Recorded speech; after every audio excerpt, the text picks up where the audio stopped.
আজকে থেকে আমরা শুরু করতে চলেছি নতুন একটা সেশন। তোমরা যারা গ্রুপ সি এবং ডি এর জন্য প্রিপারেশন নিচ্ছ সেটাকে টার্গেট করে আমরা শুরু করতে চলেছি গ্রুপ সি এবং ডি এর জন্য ক্লাস। ঠিক আছে, তো আজকে আমাদের এটা হচ্ছে ক্লাস নাম্বার 1। তোমরা দেখতে পাচ্ছ এটা ক্লাস নাম্বার 1। এখানে আমরা আজকে আলোচনা করব 60টা প্রশ্ন, যেখানে আমাদের একদম নিউ সিলেবাস অনুযায়ী সব কিছু থাকবে। তোমরা জানো কিন্তু সিলেবাস চেঞ্জ হয়েছে, ঠিক আছে। তো চেঞ্জ হওয়ার পরে আমাদের জিকেতে এসছে মোটামুটি, এখানে আমরা টোটাল 20টা প্রশ্ন পাবো জিকে থেকে, ইংলিশ থেকে 10টা প্রশ্ন পাবো, এবং রিজনিং থেকে 10টা প্রশ্ন, এবং ম্যাথ থেকে 20। তো এই হলো টোটাল 60 নাম্বার। দেখো, জিকে অ্যান্ড ম্যাথ হচ্ছে 20 20 40, ইংলিশ 10, রিজনিং 10, তো এই হচ্ছে 20, তার মানে 3 20 60। তো এটা হচ্ছে আমাদের গ্রুপ সি এর সিলেবাসে আছে, তোমরা জানো। এবং আগে কিন্তু এই রিজনিং পোর্শনটা ছিল না, ঠিক আছে, এই জায়গাটা ছিল না, কারেন্ট অ্যাফেয়ার্স ছিল, সেটাকে রিপ্লেস করে রিজনিংটা এসছে। রিজনিংটা মোটামুটি নতুন অ্যাড হয়েছে, এটুকু শিওর, মানে এটাই হচ্ছে ব্যাপার। এবার কি তাহলে স্যার কারেন্ট অ্যাফেয়ার্স থেকে প্রশ্ন আসবে না? এমনটা নয়, কারেন্ট অ্যাফেয়ার্সও আসবে এবং সেটা জিকের মধ্যে কাউন্ট হতে পারে, ঠিক আছে। তো কারেন্ট অ্যাফেয়ার্সও তোমাকে করতে হবে ইম্পর্টেন্টগুলো। আচ্ছা, এটা হয়ে গেল আমাদের মোটামুটি সি এর ব্যাপারটা। আর গ্রুপ ডি এতে কী আছে? ডিতে আছে আমাদের 40 নম্বরের প্রশ্ন, সেখানে এই ইংলিশ পোর্শনটা নেই গ্রুপ ডিতে। সেখানে আছে জিকে থেকে 20, ঠিক আছে, রিজনিং থেকে 10, এই হলো 30, এবং ম্যাথটা সেখানে ডিতে 10 নম্বরের আছে, এই হলো 10।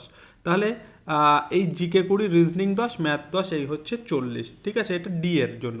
তো এখানে আমরা মোটামুটি 60টা প্রশ্ন আলোচনা করব, যেটা তোমাদের গ্রুপ সি এবং ডি উভয়ের মানে দুটোর জন্যই কিন্তু ইম্পর্টেন্ট হবে। এবং এখানে আমরা প্রত্যেকটা প্রশ্ন কমনযোগ্য প্রশ্ন, যেসব প্রশ্নগুলো পরীক্ষাতে আসার মতো এবং এসে থাকে, সেই প্রশ্ন নিয়েই আলোচনা করব, ঠিক আছে। তো এই মোটামুটি একটুখানি আমরা সিলেবাস সম্পর্কে একটুখানি বলে নিলাম, তোমাদের বিষয়টা জানিয়ে দিলাম। এবং এটা কিন্তু ক্লাস নাম্বার 1, এর পর থেকে তোমাদের ক্লাস আসতে থাকবে। তোমরা কিন্তু চ্যানেলটাকে সাবস্ক্রাইব করে রেখো। এবার আমরা যাচ্ছি আমাদের মেন টপিকে আলোচনাতে। তোমরা খুব ভালোভাবে বুঝতে পারবে, তোমাদের সঙ্গে অনেক কিছু শেয়ার করব, অনেক ইনফরমেশান শেয়ার করব প্রত্যেকটা প্রশ্নের সঙ্গে, যেগুলো তোমাদের আপকামিং এক্সামে ইম্পর্টেন্ট হতে চলেছে বা সেখান থেকে প্রশ্ন আসে, ঠিক আছে। যেমন আমাদের ফার্স্ট প্রশ্ন আছে, ভারতের প্রথম স্বরাষ্ট্রমন্ত্রী বা হোম মিনিস্টার কে ছিলেন? দেখো, এখান থেকে আমাকে অনেকটা পয়েন্ট মনে রাখতে হবে। এখানে আমি শুধুমাত্র এটা স্বরাষ্ট্রমন্ত্রী থেকে তো প্রশ্ন এসছে, মানে ভারতের ফার্স্ট হোম মিনিস্টার কে ছিল, তো এটার আনসার হয়ে যাবে actually Sardar Vallabhbhai Patel, option D. এবং এখান থেকে তোমাকে আরও কিছু পয়েন্ট মনে রাখতে হবে। তোমাকে পরীক্ষাতে হয়তো এই স্বরাষ্ট্রমন্ত্রী না দিয়ে তোমাকে বলে দিল যে ভারতের প্রথম আইনমন্ত্রী কে ছিলেন, এরকম আসে প্রশ্ন, বা ভারতের প্রথম উপপ্রধানমন্ত্রী কে ছিলেন, এইগুলোও সঙ্গে তোমাকে ভালো করে মনে রাখতে হবে, বা পারলে নোট করে নিতে পারো। যেমন আমাদের যদি ইন্ডিয়ার স্বাধীন ভারতের প্রথম প্রাইম মিনিস্টারের কথা বলে, সেটা হচ্ছে জওহরলাল নেহরু, আমাদের ফার্স্ট পিএম, প্রাইম মিনিস্টার, ঠিক আছে। এবং রাজেন্দ্র প্রসাদ কে ছিল আমাদের ফার্স্ট প্রেসিডেন্ট, ঠিক আছে। রাজেন্দ্র প্রসাদ হচ্ছে আমাদের ফার্স্ট প্রেসিডেন্ট। অ্যান্ড বি আর আম্বেদকর, ইনি, এটা খুবই ইম্পর্টেন্ট, বি আর আম্বেদকরের এটা, তিনি হচ্ছেন আমাদের স্বাধীন ভারতের প্রথম আইনমন্ত্রী ছিলেন, বা আমরা বলতে পারি ল মিনিস্টার, ঠিক আছে, ল মিনিস্টার ছিলেন। এবং আর এটা আমরা ভারতের স্বরাষ্ট্রমন্ত্রী পেলাম সর্দার বল্লভভাই প্যাটেল। এই সর্দার বল্লভভাই প্যাটেল আরও একটা পদ পেয়েছিলেন, সেটাকে বলা হয় ভারতের প্রথম, যদি বলা হয় উপপ্রধানমন্ত্রী, ঠিক আছে, উপপ্রধানমন্ত্রী, সেটাও কিন্তু এই সর্দার বল্লভভাই প্যাটেল হবে। ওকে, এইগুলো কিন্তু ইম্পর্টেন্ট ডেটা, তোমাকে মনে রাখতে হবে। আর এই সর্দার বল্লভভাই প্যাটেলকে একটা জিনিস বলা হয় যে সর্দার বল্লভভাই প্যাটেলকে কী নামে ডাকা হয়? সর্দার ভাই প্যাটেলকে বলা হয় যে হচ্ছে লৌহ মানব, ঠিক আছে, ভারতের লৌহ মানব বলা হয়, এটাও কিন্তু ইম্পর্টেন্ট। আর এখান থেকে আরও একটা কথা বলি, সর্দার বল্লভভাই প্যাটেল, এই সর্দারটা কখন তাকে বলা হয়েছিল? তিনি গুজরাটে একটা আন্দোলন হয়েছিলেন, যেটাকে বলা হয় বরদৌলি সত্যাগ্রহ, সেই আন্দোলনের নেতৃত্ব দিয়েছিলেন। তারপর থেকে তাকে সর্দার এই উপাধিটি দেওয়া হয়, সর্দার বল্লভভাই প্যাটেল বলা হয়। সেই সালটা ছিল মোটামুটি 1928, ঠিক আছে, 1928 কিন্তু যে সত্যাগ্রহ হয়েছিল, বরদৌলি সত্যাগ্রহ, সেটার সালটা এটা। এই যে কয়েকটা তথ্য তোমাকে বললাম, যে কটা ডেটা বললাম, প্রত্যেকটা ইম্পর্টেন্ট, প্রত্যেকটা থেকে পরীক্ষাতে প্রশ্ন আসার সম্ভাবনা বা অন্যান্য পরীক্ষাতে এসছে, ওই জন্য আমি এগুলো বলে দিলাম। ওকে, তো এইভাবে আমরা কন্টিনিউ করব, প্রশ্ন ধরে ধরে আলোচনা হবে। নেক্সট প্রশ্ন দেখো, এরপরে কিন্তু আমরা ইংলিশ করব, রিজনিংও করব এবং ম্যাথও করব, ঠিক আছে। একটা কমপ্লিট ক্লাস হবে তোমাদের একদম 60 নম্বরের জন্য। দেখো প্রথমে বলছে, সেকেন্ড কোশ্চেন কি বলছে, পৃথিবীর বায়ুমণ্ডলে দ্বিতীয় সর্বাধিক পরিমাণে থাকা গ্যাস কোনটি? তো দ্বিতীয় সর্বাধিক বলেছে। আমরা যদি বায়ুমণ্ডলের প্রথম পার্সেন্টেজ অনুযায়ী দেখি, আমাদের বায়ুমণ্ডলে সব থেকে বেশি পার্সেন্ট আছে সেটা হচ্ছে নাইট্রোজেন। কত না স্যার, 78% নাইট্রোজেন থাকে। এবং তারপরে সব থেকে বেশি পাওয়া যায় সেটা হচ্ছে অক্সিজেন, যেটা আমরা বলি 20.9, বা এটাকে আমরা রাউন্ড ফিগারে 21% বলতে পারি। ঠিক আছে, 21% বলতে পারি। এবং এই আর্গন, এখান থেকে আরও একটা প্রশ্ন হয় যে বায়ুমণ্ডলে কোন নিষ্ক্রিয় গ্যাসটি বেশি পরিমাণে থাকে। দেখো এই আর্গন, ক্রিপ্টন, জেনন, রেডন এগুলোকে আমরা নিষ্ক্রিয় গ্যাস বলি। তো এখান থেকে একটা প্রশ্ন হয় আর্গন বায়ুমণ্ডলে, মানে কোন নিষ্ক্রিয় গ্যাসটি বায়ুমণ্ডলে থাকে, সেটা হচ্ছে আর্গন। এবং এই আর্গনের পার্সেন্টেজ আমরা যদি দেখি মোটামুটি 0.9% থাকে। ঠিক আছে, তারপরে আমরা বায়ুমণ্ডলে কার্বন ডাই অক্সাইডও পেয়ে থাকি, যার পরিমাণ মোটামুটি আমরা বলতে পারি 0.04% আমরা বলতে পারি। ঠিক আছে, তো এখানে দেখো তোমাকে বলেছে দ্বিতীয় সর্বাধিক, তাহলে দ্বিতীয় সর্বাধিক কী হবে না, আনসার হয়ে যাবে অক্সিজেন। অক্সিজেন হচ্ছে 21%, আর সব থেকে বেশি বললে হতো 78%। ওকে, চলো, এগুলো তোমাদের গ্রুপ সি ডি এর জন্য অবশ্যই ইম্পর্টেন্ট। তোমরা জানো কিন্তু গ্রুপ সি এবং ডিতে জিকের পোর্শন থেকে বেশ কিছু টপিক অ্যাড হয়েছে, যেমন আমরা বলতে পারি এনইপি। ঠিক আছে, ন্যাশনাল এডুকেশন পলিসি। তো এখান থেকেও কিন্তু তোমাকে প্রশ্ন থাকবে, একদম ক্লিয়ারলি মেনশন করে দিয়েছে এনইপি। তারপরে সেখানে কম্পিউটার অ্যাড হয়েছে, কম্পিউটার। ঠিক আছে, মানে কম্পিউটার থেকেও কিন্তু তোমার প্রশ্ন থাকবে। তারপরে আমাদের সিলেবাস অনুযায়ী আমরা সেখানে হিস্ট্রি পাবো, আমাদের জিওগ্রাফি পাবো, অবশ্যই পলিটি আছে সেখানে একটা ইম্পর্টেন্ট জায়গা। ঠিক আছে, তারপরে কম্পিউটার আছে, পরিবেশ রিলেটেড প্রশ্ন আছে, সব কিছু কিন্তু আছে, তোমাকে করে যেতে হবে। দেখো, এটা আমাদের একটা পলিটির থেকে প্রশ্ন আমরা বলতে পারি, ভারতের অর্থ কমিশন গঠনের ক্ষমতা কার হাতে থাকে? ভারতের অর্থ কমিশন। তো এখানে আমরা যদি আনসারটা দেখি, এখানে আমাদের আনসার হয়ে যাবে অপশান সি, রাষ্ট্রপতি। তো এই রাষ্ট্রপতি, আরেকটা কথা, এই যে অর্থ কমিশন রিলেটেড একটা আর্টিকেল হয়, যে আর্টিকেলটা থেকে প্রশ্ন আসে, যদি বলা হয় অর্থ কমিশন রিলেটেড আর্টিকেলটা কত, সেটা হবে 280। ঠিক আছে, এই আর্টিকেলটা কিন্তু ভীষণ ইম্পর্টেন্ট, 280 নম্বর ধারাতে অর্থ কমিশন সম্পর্কে বলা হয়েছে। তো রাষ্ট্রপতি প্রতি 5 বছর অন্তর এই অর্থ কমিশন গঠন করে, এবং এই অর্থ কমিশনের টোটাল কতজন মেম্বার থাকে? 1 + 4 = 5। ঠিক আছে, একজন থাকেন আমাদের সভাপতি থাকেন, আর বাকি 4জন থাকে। তো বর্তমানে চেয়ারপারসন থাকেন, আর বাকি 4জন থাকেন। তো বর্তমানে আমাদের যে অর্থ কমিশন আছে, এই অর্থ কমিশনের বর্তমান চেয়ারপারসনের নাম কি, ভীষণ ভীষণ ইম্পর্টেন্ট, সেটা হচ্ছে অরবিন্দ পানাগাড়িয়া। ঠিক আছে, অরবিন্দ পানাগাড়িয়া, খুব ইম্পর্টেন্ট কিন্তু এটা, বর্তমান পানাগাড়িয়া, রয় হস্যি অন্তস্থ আকার হবে, অরবিন্দ পানাগাড়িয়া বর্তমানে আমাদের অর্থ কমিশনের চেয়ারম্যান। ওকে, এই জিনিসগুলো কিন্তু মাথায় রাখতে হবে, খুবই ইম্পর্টেন্ট। আর এখানে টোটাল 5জন মেম্বার থাকে, 5জন মেম্বার নিয়ে গঠন হয় অর্থ কমিশন। নেক্সট দেখো, এই যে বলতে বলতে চলে আসলো এনইপি, ন্যাশনাল এডুকেশন পলিসি। ওকে, ন্যাশনাল এডুকেশন পলিসির ফুল ফর্ম হচ্ছে, যেটা 2020-তে হয়, 2020।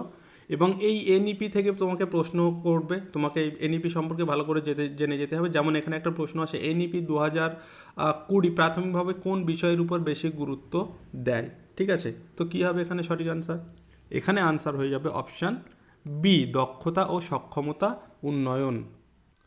আর এই এনইপির যদি আমাদের যে 10+2 স্ট্রাকচার ছিল, সেটা কিন্তু এনইপির নতুন স্ট্রাকচার অনুযায়ী সেটা কিন্তু হয়েছে 5+3+3+4। এটা কিন্তু নতুন স্ট্রাকচার এনইপি 2020 অনুযায়ী। এটাও কিন্তু একটু মাথায় রাখবে, স্ট্রাকচারটাও জিজ্ঞাসা করতে পারে। ঠিক আছে, তো আমরা কিন্তু দেখো এখানে আমরা পুরো একদম নিউ সিলেবাস অনুযায়ী কিন্তু পুরো ডিজাইন করেছি, কোশ্চেন প্যাটার্ন ডিজাইন করা হয়েছে, এবং পরবর্তীতেও এইভাবেই হয়ে থাকবে। তো তোমাদের কিন্তু গ্রুপ সি গ্রুপ ডি এর জন্য খুবই ইম্পর্টেন্ট, যদিও আমরা সিলেবাসটা কিন্তু আমাদের টেলিগ্রাম চ্যানেলে সেন্ড করেছিলাম। ঠিক আছে, টেলিগ্রাম চ্যানেলে আমরা দিয়েছিলাম, তোমরা জানো।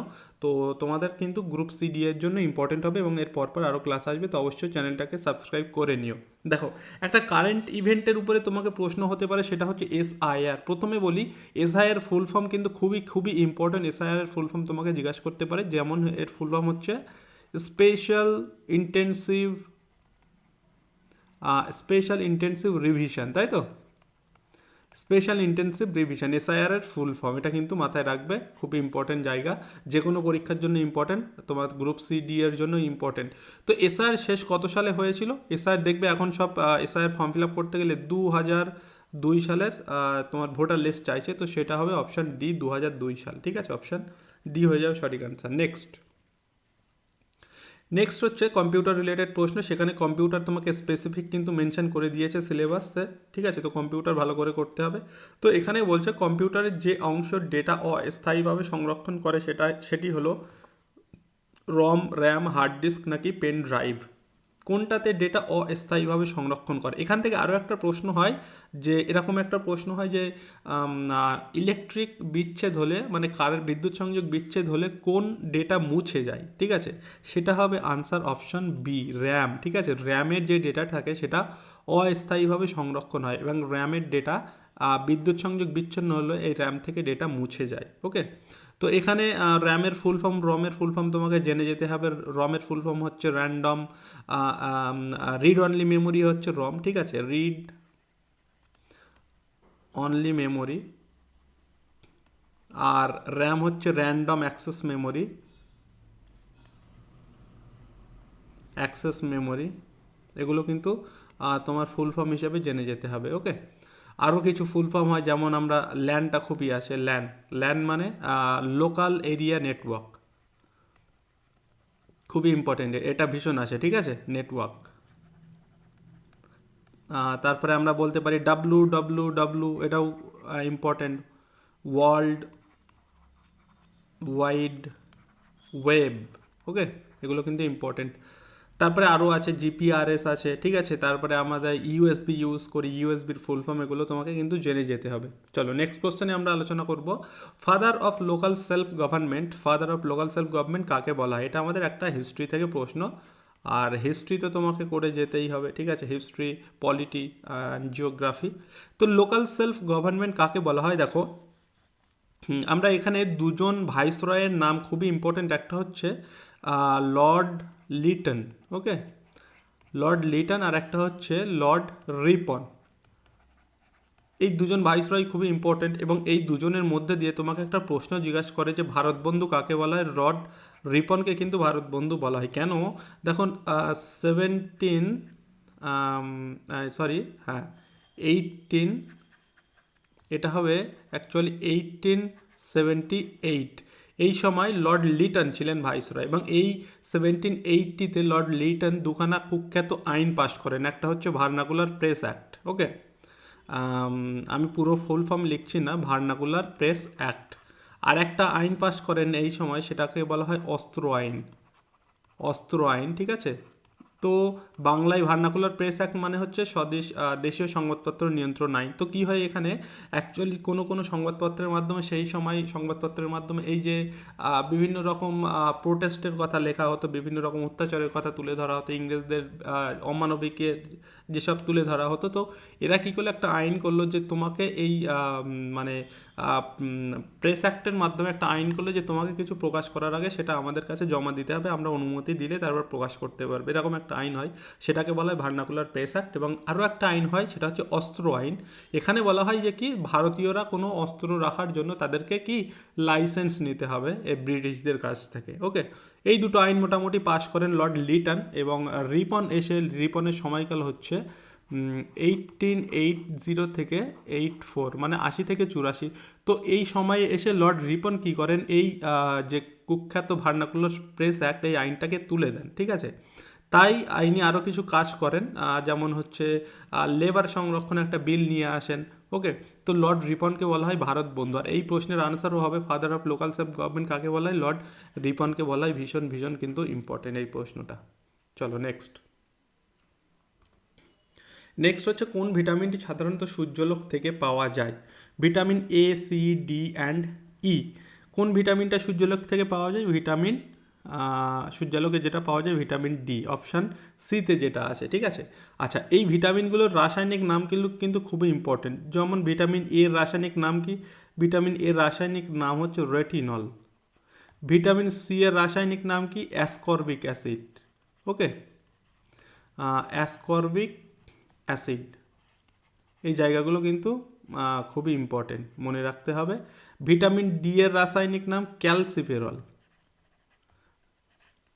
ঠিক আছে, ক্যালসিফেরল। আচ্ছা, যদি বলা হয় ভিটামিন ই এর রাসায়নিক নাম কি, ভিটামিন ই এর রাসায়নিক নাম হচ্ছে টোকোফেরল। খুবই ইম্পর্টেন্ট কিন্তু এইগুলো, ওকে। এবং এই ভিটামিনের অভাবের ফলে যে রোগগুলো হয় সেগুলোও ইম্পর্টেন্ট, সেগুলোও করে যেতে হবে। যেমন আমি একটুখানি বলেই দিই তাহলে, ভিটামিন এর অভাবে যে রোগটা হয় রাতকানা, খুবই ইম্পর্টেন্ট, পরীক্ষাতে আসে রাতকানা। ভিটামিন সি এর অভাবে হয় স্কারভি, মানে হচ্ছে দেখবে দাঁতের বিভিন্ন রকম সমস্যা, মাড়ি থেকে রক্ত পড়া, এগুলো হয়ে থাকে। অ্যান্ড ভিটামিন ডি এর অভাবে, এটা অনেকেই জানো, রিকেট, তাই তো, রিকেট হয়। অ্যান্ড ভিটামিন ই এর অভাবে হয় বন্ধ্যাত্ব, ঠিক আছে। এগুলো কিন্তু ইম্পর্টেন্ট জায়গা, মনে রাখতে হবে। চলো নেক্সট। তো এখানে আনসার অপশান সি। ভারতের কোন নদীটি কর্কটক্রান্তি রেখাকে দুবার অতিক্রম করেছে? এটা একটা ভূগোলের আনসার কোশ্চেন আমরা বলতে পারি। ভারতের কোন নদীটি কর্কটক্রান্তি রেখাকে অতিক্রম করেছে? দেখো, আমাদের ভারতের মাঝ বরাবর কর্কটক্রান্তি রেখা বয়ে গেছে, ঠিক আছে। তো এই কর্কটক্রান্তি রেখাটাকে দুবার অতিক্রম করেছে কোন নদীটি? সেটা হবে অপশান সি, মাহে, ঠিক আছে। মাহে নদীটি কর্কটক্রান্তি রেখাকে দুবার অতিক্রম করে। ইম্পর্টেন্ট প্রশ্ন। আচ্ছা, যদি বলা হয় ভারতের অন্তর্বাহী একটি নদীর নাম বলো, এটাও কিন্তু খুবই ইম্পর্টেন্ট। অন্তর্বাহী নদী বললে লুনি, ওকে। লুনি সবার আগে থাকবে এবং ঘরঘরাও কিন্তু হয়ে থাকে, এগুলো কিন্তু ইম্পর্টেন্ট। অন্তর্বাহী নদী মানে ভারতের মধ্যেই উৎপন্ন, ভারতের মধ্যেই এদের কোথাও গিয়ে শেষ হয়ে যাচ্ছে। আর এই যেমন এই গঙ্গা, ঠিক আছে, এগুলোকে আমরা বলে থাকি কি, আমাদের নদীটাকে আমরা তোমরা যখন নদী পড়েছো, পূর্ববাহী নদী, ঠিক আছে, পশ্চিমবাহী নদী, এরকম হয়ে থাকে না? ক্লিয়ার? চলো নেক্সট হচ্ছে কোশ্চেন নাম্বার 10। ভারতীয় সংবিধানের কোন ধারায় রাষ্ট্রপতি শাসন জারি করা হয়?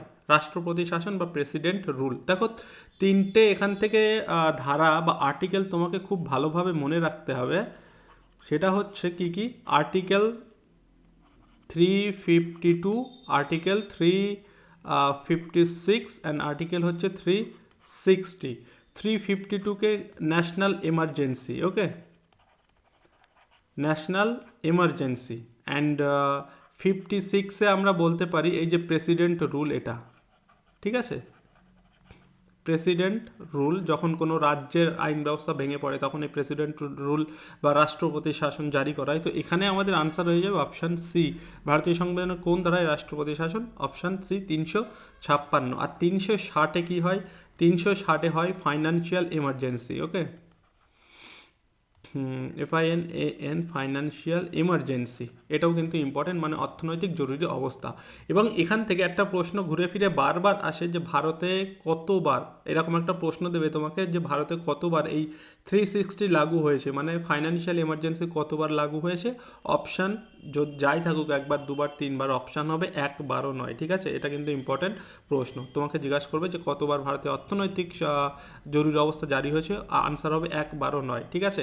আর যদি বলা হয় এই যে ন্যাশনাল এমার্জেন্সি কতবার জারি করা হয়েছে, তাহলে এটা হয়ে যাবে 3বার। ক্লিয়ার? চলো, আর প্রেসিডেন্ট রুল তো কয়েক রাজ্যে কয়েকবার, অনেক রাজ্যে হয়েই থাকে। চলো নেক্সট হচ্ছে মানবদেহের সবচেয়ে ছোট হাড় কোনটি? ছোট হাড় এবং বড় হাড়, লাইফ সায়েন্সের একটা প্রশ্ন। তো এই ফিমারকে যদি বলা হয় সব থেকে, এটাকে বলা হয় বড়, ঠিক আছে। বড় কোথায় থাকে এটা? এটা আমাদের দেখবে হাঁটুর উপরের অংশ, যেটাতে হাঁটুর উপরে থেকে কোমর পর্যন্ত যে থাই আমরা যেটাকে বলি, সেখানে ফিমার সব থেকে বড় হাড়। এবং সব থেকে ছোট হচ্ছে স্টেপিস, যেটা কোথায় থাকে? এটা হচ্ছে সব থেকে ছোট, যেটা কানে থাকে, কানে, ওকে। তো এটা হবে কিন্তু সব থেকে, আনসার হবে কি বলেছে, সব থেকে ছোট, তো অপশান ডি, ওকে। চলো নেক্সট। আচ্ছা, এই টিবিয়া ফিবিউলা কোথায় থাকে? আলনার রেটিয়াস কোথায় থাকে? এই প্রশ্নগুলো ইম্পর্টেন্ট। আমাদের টিবিয়া ফিবিউলা পায়ে থাকে, আলনার রেটিয়াস হাতে থাকে, ওকে। নেক্সট, পশ্চিমবঙ্গে কখন পঞ্চায়েত ব্যবস্থা চালু হয়? 1952, 1973, 1985 অ্যান্ড 1993 বলো। আচ্ছা, যদি বলা হয় পশ্চিমবঙ্গের কথা না বলে যদি বলি ভারতবর্ষে প্রথম কবে এবং কোথায় প্রথম পঞ্চায়েত ব্যবস্থা চালু হয়, তোমরা একটা নাম পাবে, নাগর, ঠিক আছে। একটা ডিস্ট্রিক্টের নাম, এটা নাগর ডিস্ট্রিক্ট, বা আচ্ছা ডিস্ট্রিক্টটি লিখছি, নাগর ডিস্ট্রিক্ট। এটা কোথায় আছে? এই নাগর ডিস্ট্রিক্টটা কোথায় আছে? এটা হচ্ছে রাজস্থান। রাজস্থান। এখানে প্রথম আমাদের পঞ্চায়েত ব্যবস্থা শুরু করা হয় রাজস্থানের নাগর ডিস্ট্রিক্টে। এবং সালটা আমার যতদূর মনে হচ্ছে, একটুখানি তাও তোমরা চেক করে নেবে, 1959, 1959।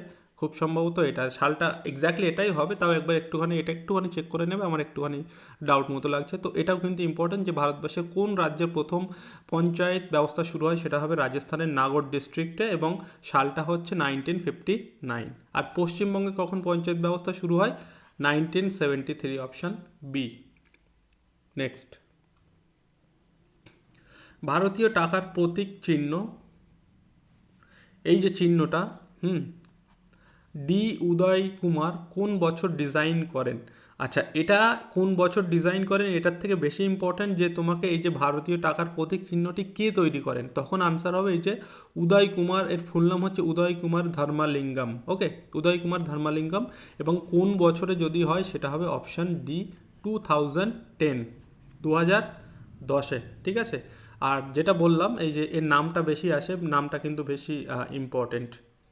যেমন আমাদের জাতীয় পতাকা নিয়ে একটা প্রশ্ন হয় যে জাতীয় পতাকার নকশা কে তৈরি করেছিলেন? পিঙ্গালি ভেঙ্কাইয়া। ওকে, এগুলোও আমি তোমাদের করাবো, তো তোমরা সাথে থাকলে সব কিছুই তোমাদের দ্বারাই আমি মানে মানে করিয়ে নেব আর কি। ঠিক আছে, সবই ইম্পর্টেন্ট তোমাদের পরীক্ষার জন্য। নেক্সট কোশ্চেনে যাচ্ছে আমরা। নেক্সট কোশ্চেন হচ্ছে পৃথিবীর প্রথম মহিলা প্রধানমন্ত্রী কে ছিলেন? ভারতের নয়, মানে টোটাল পৃথিবী জুড়ে কোনো দেশের প্রথম মহিলা প্রধানমন্ত্রী কে ছিলেন? ইন্দিরা গান্ধী, মার্গারেট থ্যাচার, নাকি শ্রীমাভ বন্দরনায়েক, নাকি গোল্ডা মেয়ার? আচ্ছা, ইন্দিরা গান্ধীর আমরা যদি কথা বলি, ইন্দিরা গান্ধী কোন সময় আমাদের ভারতের প্রধানমন্ত্রী বা পিএম হয়েছিলেন? তিনি দুটো টার্মে হয়েছিলেন, 1966 অ্যান্ড হচ্ছে 1980, দুবার তিনি হয়েছিলেন ইন্দিরা গান্ধী।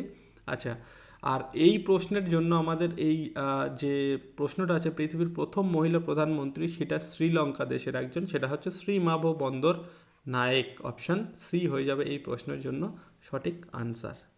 ক্লিয়ার? আর ভারতের বললে প্রথম ইন্দিরা গান্ধী। এবং এই ইন্দিরা গান্ধী থেকে আরও একটা প্রশ্ন হয় যে ভারতের প্রথম কোন মহিলা নোবেল নোবেল নয়, ওটা হচ্ছে ভারতরত্ন পেয়েছিলেন? তো তখন কিন্তু হবে ইন্দিরা গান্ধী। আর যদি বলে মানে কোনো ব্যক্তি যিনি ভারতীয় নন প্রথম ভারতরত্ন পান, সেটা হচ্ছে খান আব্দুল গফর খান। ওকে।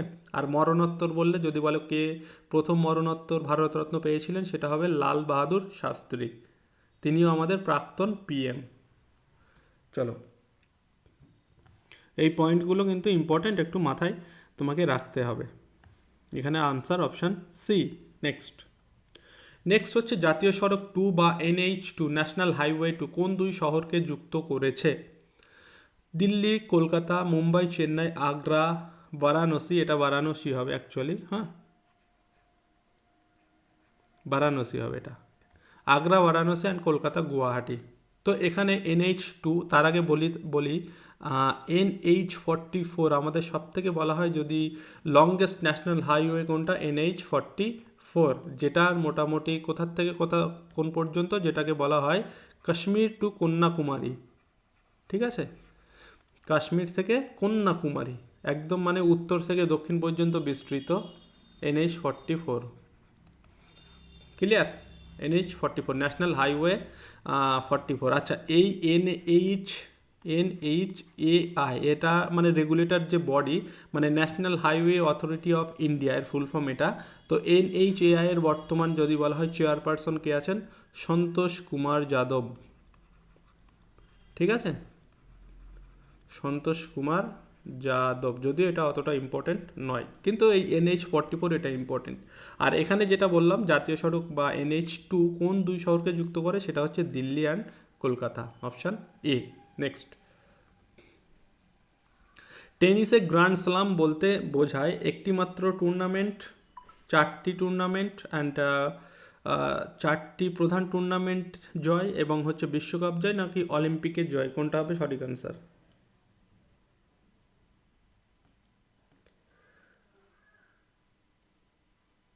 গ্র্যান্ড স্লাম খুবই ইম্পর্ট্যান্ট।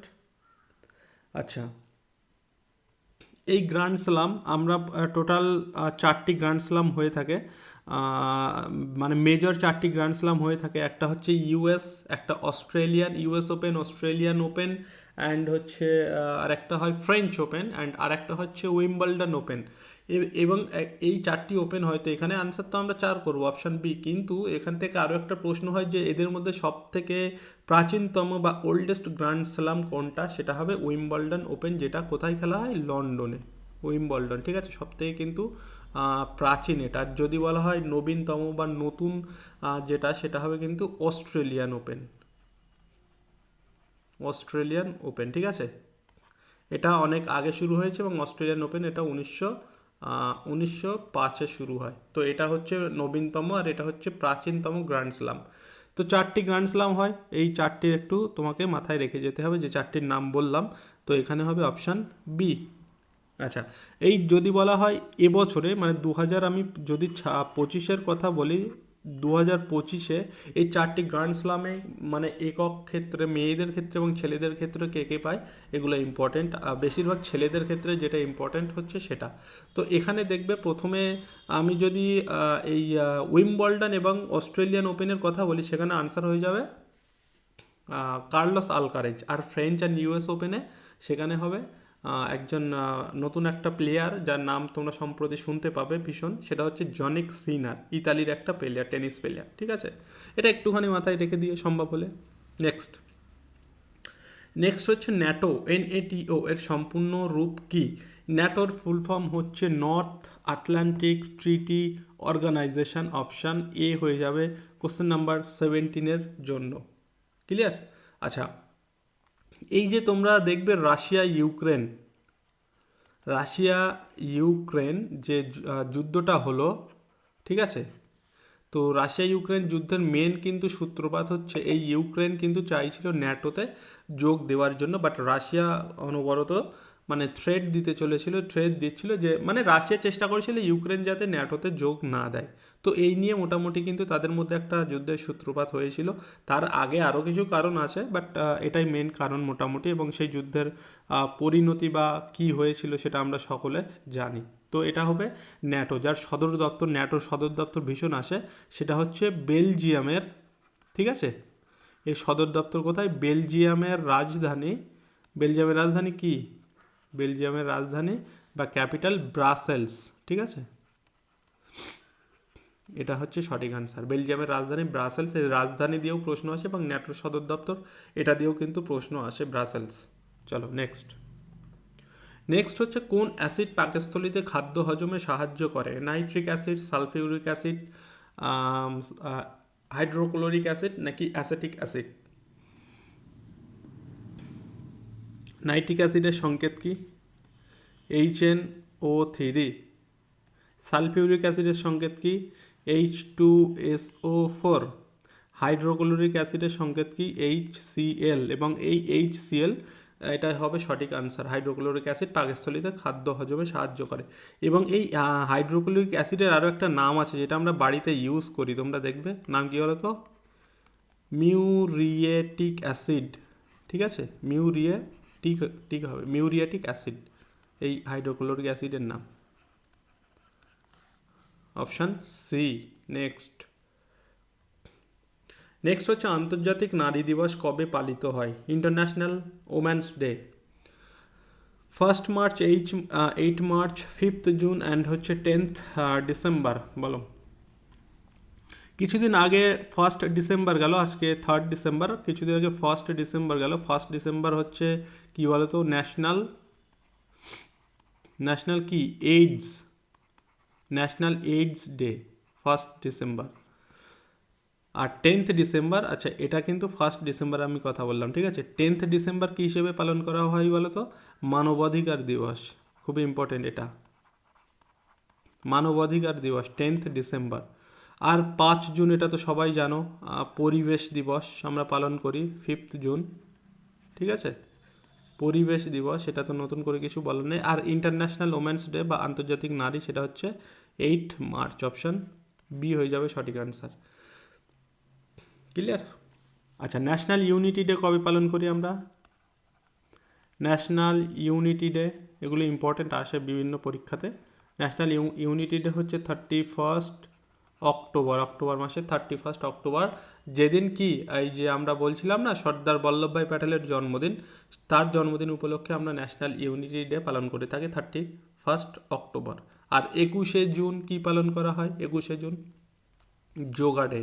ওকে, যোগা দিবস 21শে জুন আমরা পালন করি। নেক্সট প্রশ্ন হচ্ছে, এটা আমাদের জিকে থেকে লাস্ট কোশ্চেন, তারপরে আমরা ইংরেজিতে আসবো এবং তারপরে আমাদের রিজনিং আছে, ম্যাথ আছে। তো এখানে বলছে আলোকবর্ষ কিসের একক?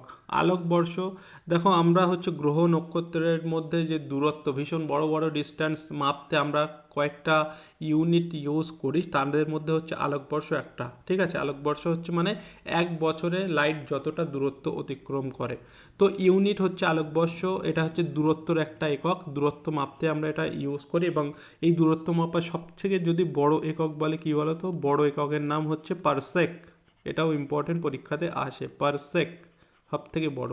আর ছোট একক কিছু আসে, যেমন আমরা বলতে পারি প্ল্যাঙ্ক আছে, ওকে, অ্যামস্ট্রং আছে, এগুলো ছোট ছোট একক। আর এই আলোকবর্ষ, পারসেক, এগুলো হচ্ছে সব থেকে বড় একক। তো অপশান বি হয়ে যাবে এই প্রশ্নের জন্য সঠিক আনসার।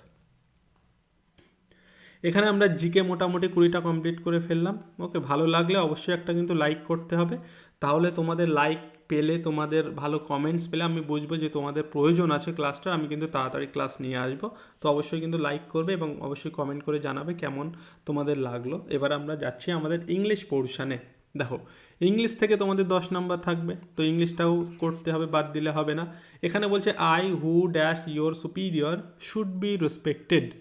তো এখানে দেখো আই সাবজেক্ট আছে এবং তারপরে একটা রিলেটিভ প্রোনাউন হু বসেছে। তো রিলেটিভ প্রোনাউন কার জন্য বসে? আগের নাউনের জন্য বসে। ওকে, মানে আগের নাউন বা প্রোনাউনের জন্য বসে। তাহলে এই হুটা অ্যাকচুয়ালি আয়ের জন্য বসেছে। তাহলে আমি এখানে আমাদের ব্লাঙ্ক জায়গাতে কি বসাবো? হু এর পরে অ্যাম, ইজ, আর নাকি ওয়াজ? অ্যাকচুয়ালি এটা অ্যাম হবে। হু আই হু অ্যাম, মানে এই হুটা কার জন্য বসছে? আয়ের জন্য বসছে। তাই এখানে অপশান এ হবে সঠিক অ্যান্সার। ঠিক আছে, বোঝাতে পারলাম আশা করি। নেক্সট হচ্ছে Raman is the better dash of the boys. এখানে দাটা হবে না। ঠিক আছে, Raman is better dash of the boys. দেখো আমি যদি এখানে বলতাম রামান ইজ বেটার ড্যাশ, কারো একটা নাম দিলাম Ravi, Raman is better dash Ravi, তখন আমি এখানে দ্যান বসাতাম। রামন ইজ বেটার দ্যান, কারণ আমরা জানি কম্পারেটিভ ডিগ্রির সময় আমরা দ্যান ইউজ করি। কিন্তু একটা ফ্রেজ আছে, যখন এই দ্য টু বয়েজ বা দ্য টু এদের সঙ্গে আমরা যেটা ব্যবহার করি সেটা হচ্ছে অফ। এখানে কিন্তু দ্যান আনসার করলে হবে না। Raman is better of the two boys. Okay, দুটো বয়েজের মধ্যে, এটাও যেহেতু কম্পারেটিভ ডিগ্রি, কিন্তু কম্পারেটিভ ডিগ্রিতে আমরা জেনারেলি দ্যান ইউজ করি। কিন্তু যখন ডিরেক্টলি কোনো একটা ব্যক্তির সঙ্গে তুলনা হবে, যেমন এখানে আমি বললাম রামান ইজ বেটার দ্যান রবি, রবির নাম ডিরেক্টলি বলে দিয়েছে, তাই আমি এখানে দ্যানটা বসালাম। ঠিক আছে, কিন্তু এখানে এই যে অফ দ্য টু বয়েজ, এটা একটা ফ্রেজ, এই অফ দ্য টু কিন্তু একটা ফ্রেজ, তাই এখানে আমাকে দ্যান না নিয়ে অফটাকে আনসার নিতে হবে। Raman is better of the two boys. ঠিক আছে, তো অপশান কোথায় আছে? সিতে আছে, অপশান সি। নেক্সট কোশ্চেন দেখো, there is a very good film, I dash recommend it. I much recommend it, নাকি I strongly recommend it, নাকি completely, নাকি rather recommend it। তো এটা আমরা জানি, এটা আমরা স্ট্রংলি বলে থাকি কোনো কিছুর জোর দেওয়ার জন্য। This is a very good film, I strongly recommend it, I strongly recommend it। Okay, option B হবে এখানে সঠিক আনসার, স্ট্রংলি। নেক্সট হচ্ছে she is extremely talented. Question ট্যাগের একটা খুব প্রশ্ন। কোশ্চেন ট্যাগের নিয়ম হচ্ছে আমাদের সেন্টেন্স, আর আমি এখানে লিখলাম কোশ্চেন। আমাদের সেন্টেন্স হচ্ছে যদি পজিটিভ হয়, ঠিক আছে, ট্যাগ হবে, কোশ্চেন ট্যাগ হবে, কোশ্চেন ট্যাগ হবে নেগেটিভ। সেন্টেন্স যদি নেগেটিভ হয়, ঠিক আছে, আমাদের ট্যাগ হবে পজিটিভ, উল্টো। তো এখানে দেখো শি ইজ এক্সট্রিমলি ট্যালেন্টেড, মানে আমাদের সেন্টেন্সটা কি পজিটিভ। তাহলে ট্যাগ আমাকে নেগেটিভ করতে হবে। নেগেটিভ দেখো সবই নেগেটিভ আছে। এবার প্রশ্ন হচ্ছে নেগেটিভ আমি কি করব, ইজেন্ট শি করব নাকি ইজেন্ট ইট নাকি ইজেন্ট দ্যাট নাকি ইজেন্ট হার। তো আমাদের ট্যাগের ক্ষেত্রে আমরা শেষে প্রথমে যে সাবজেক্টটা ইউজ করি সেটাই ইউজ করি, ঠিক আছে, ট্যাগের পরে। তো এখানে পজিটিভ আমাদের সেন্টেন্স, তো আমাদের ট্যাগ হবে ইজেন্ট হবে অবশ্যই, ঠিক আছে। এখানে ইজ আছে, ইজেন্ট হবে, নেগেটিভ হবে, এবং শি আছে বলে এখানে শিটাই হবে, option A. Next, he was unaware dash the risk involved in the project. Preposition থেকে একটা কোশ্চেন, এই যে অ্যাওয়ার, তারপরে হচ্ছে আনঅ্যাওয়ার, এদের সঙ্গে আমরা যেটা ব্যবহার করি অফ, ঠিক আছে, অ্যাওয়ার অফ, আনঅ্যাওয়ার অফ, তো এখানে অপশান এ হবে। নেক্সট, নেক্সট বলছে choose the word nearest in meaning abundant. Nearest in meaning মানে হচ্ছে আমাদের সিনোনিম জানতে চেয়েছে। অ্যাবান্ডান্ট মানে হচ্ছে প্রচুর।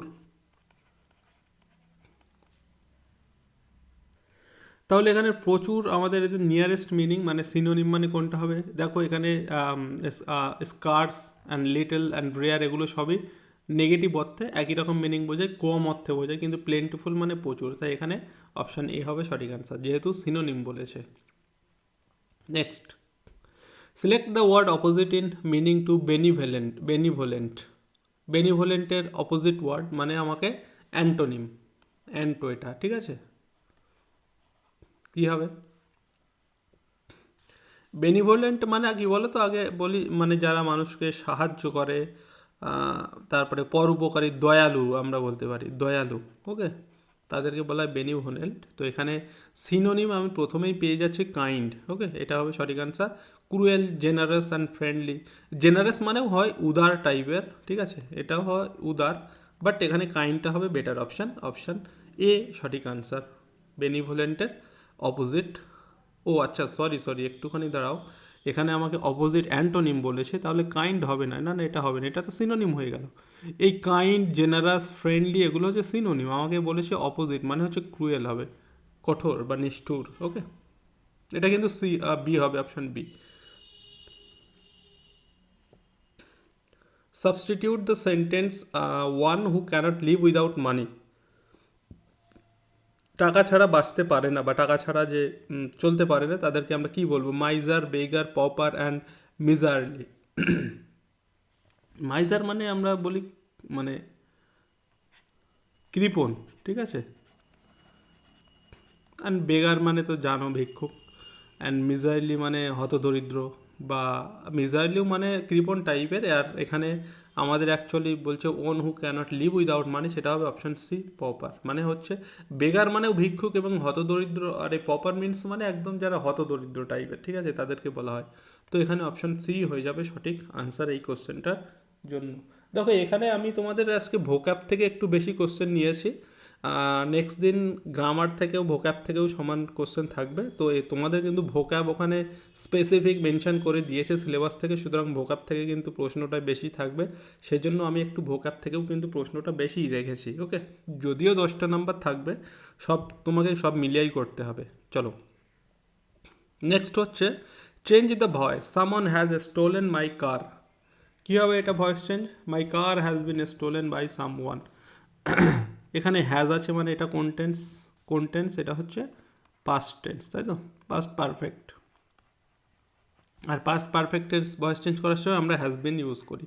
তো অবজেক্টটা প্রথমে মাই কার চলে আসলো, তারপরে has been stolen by someone, ঠিকই আছে, তো option A is the right answer, ঠিক আছে।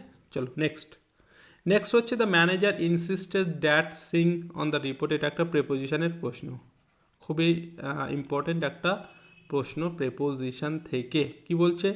ইনসিস্টেড, ইনসিস্টেডের সঙ্গে আমরা কি বসাই? একটা হয় পারসিস্ট,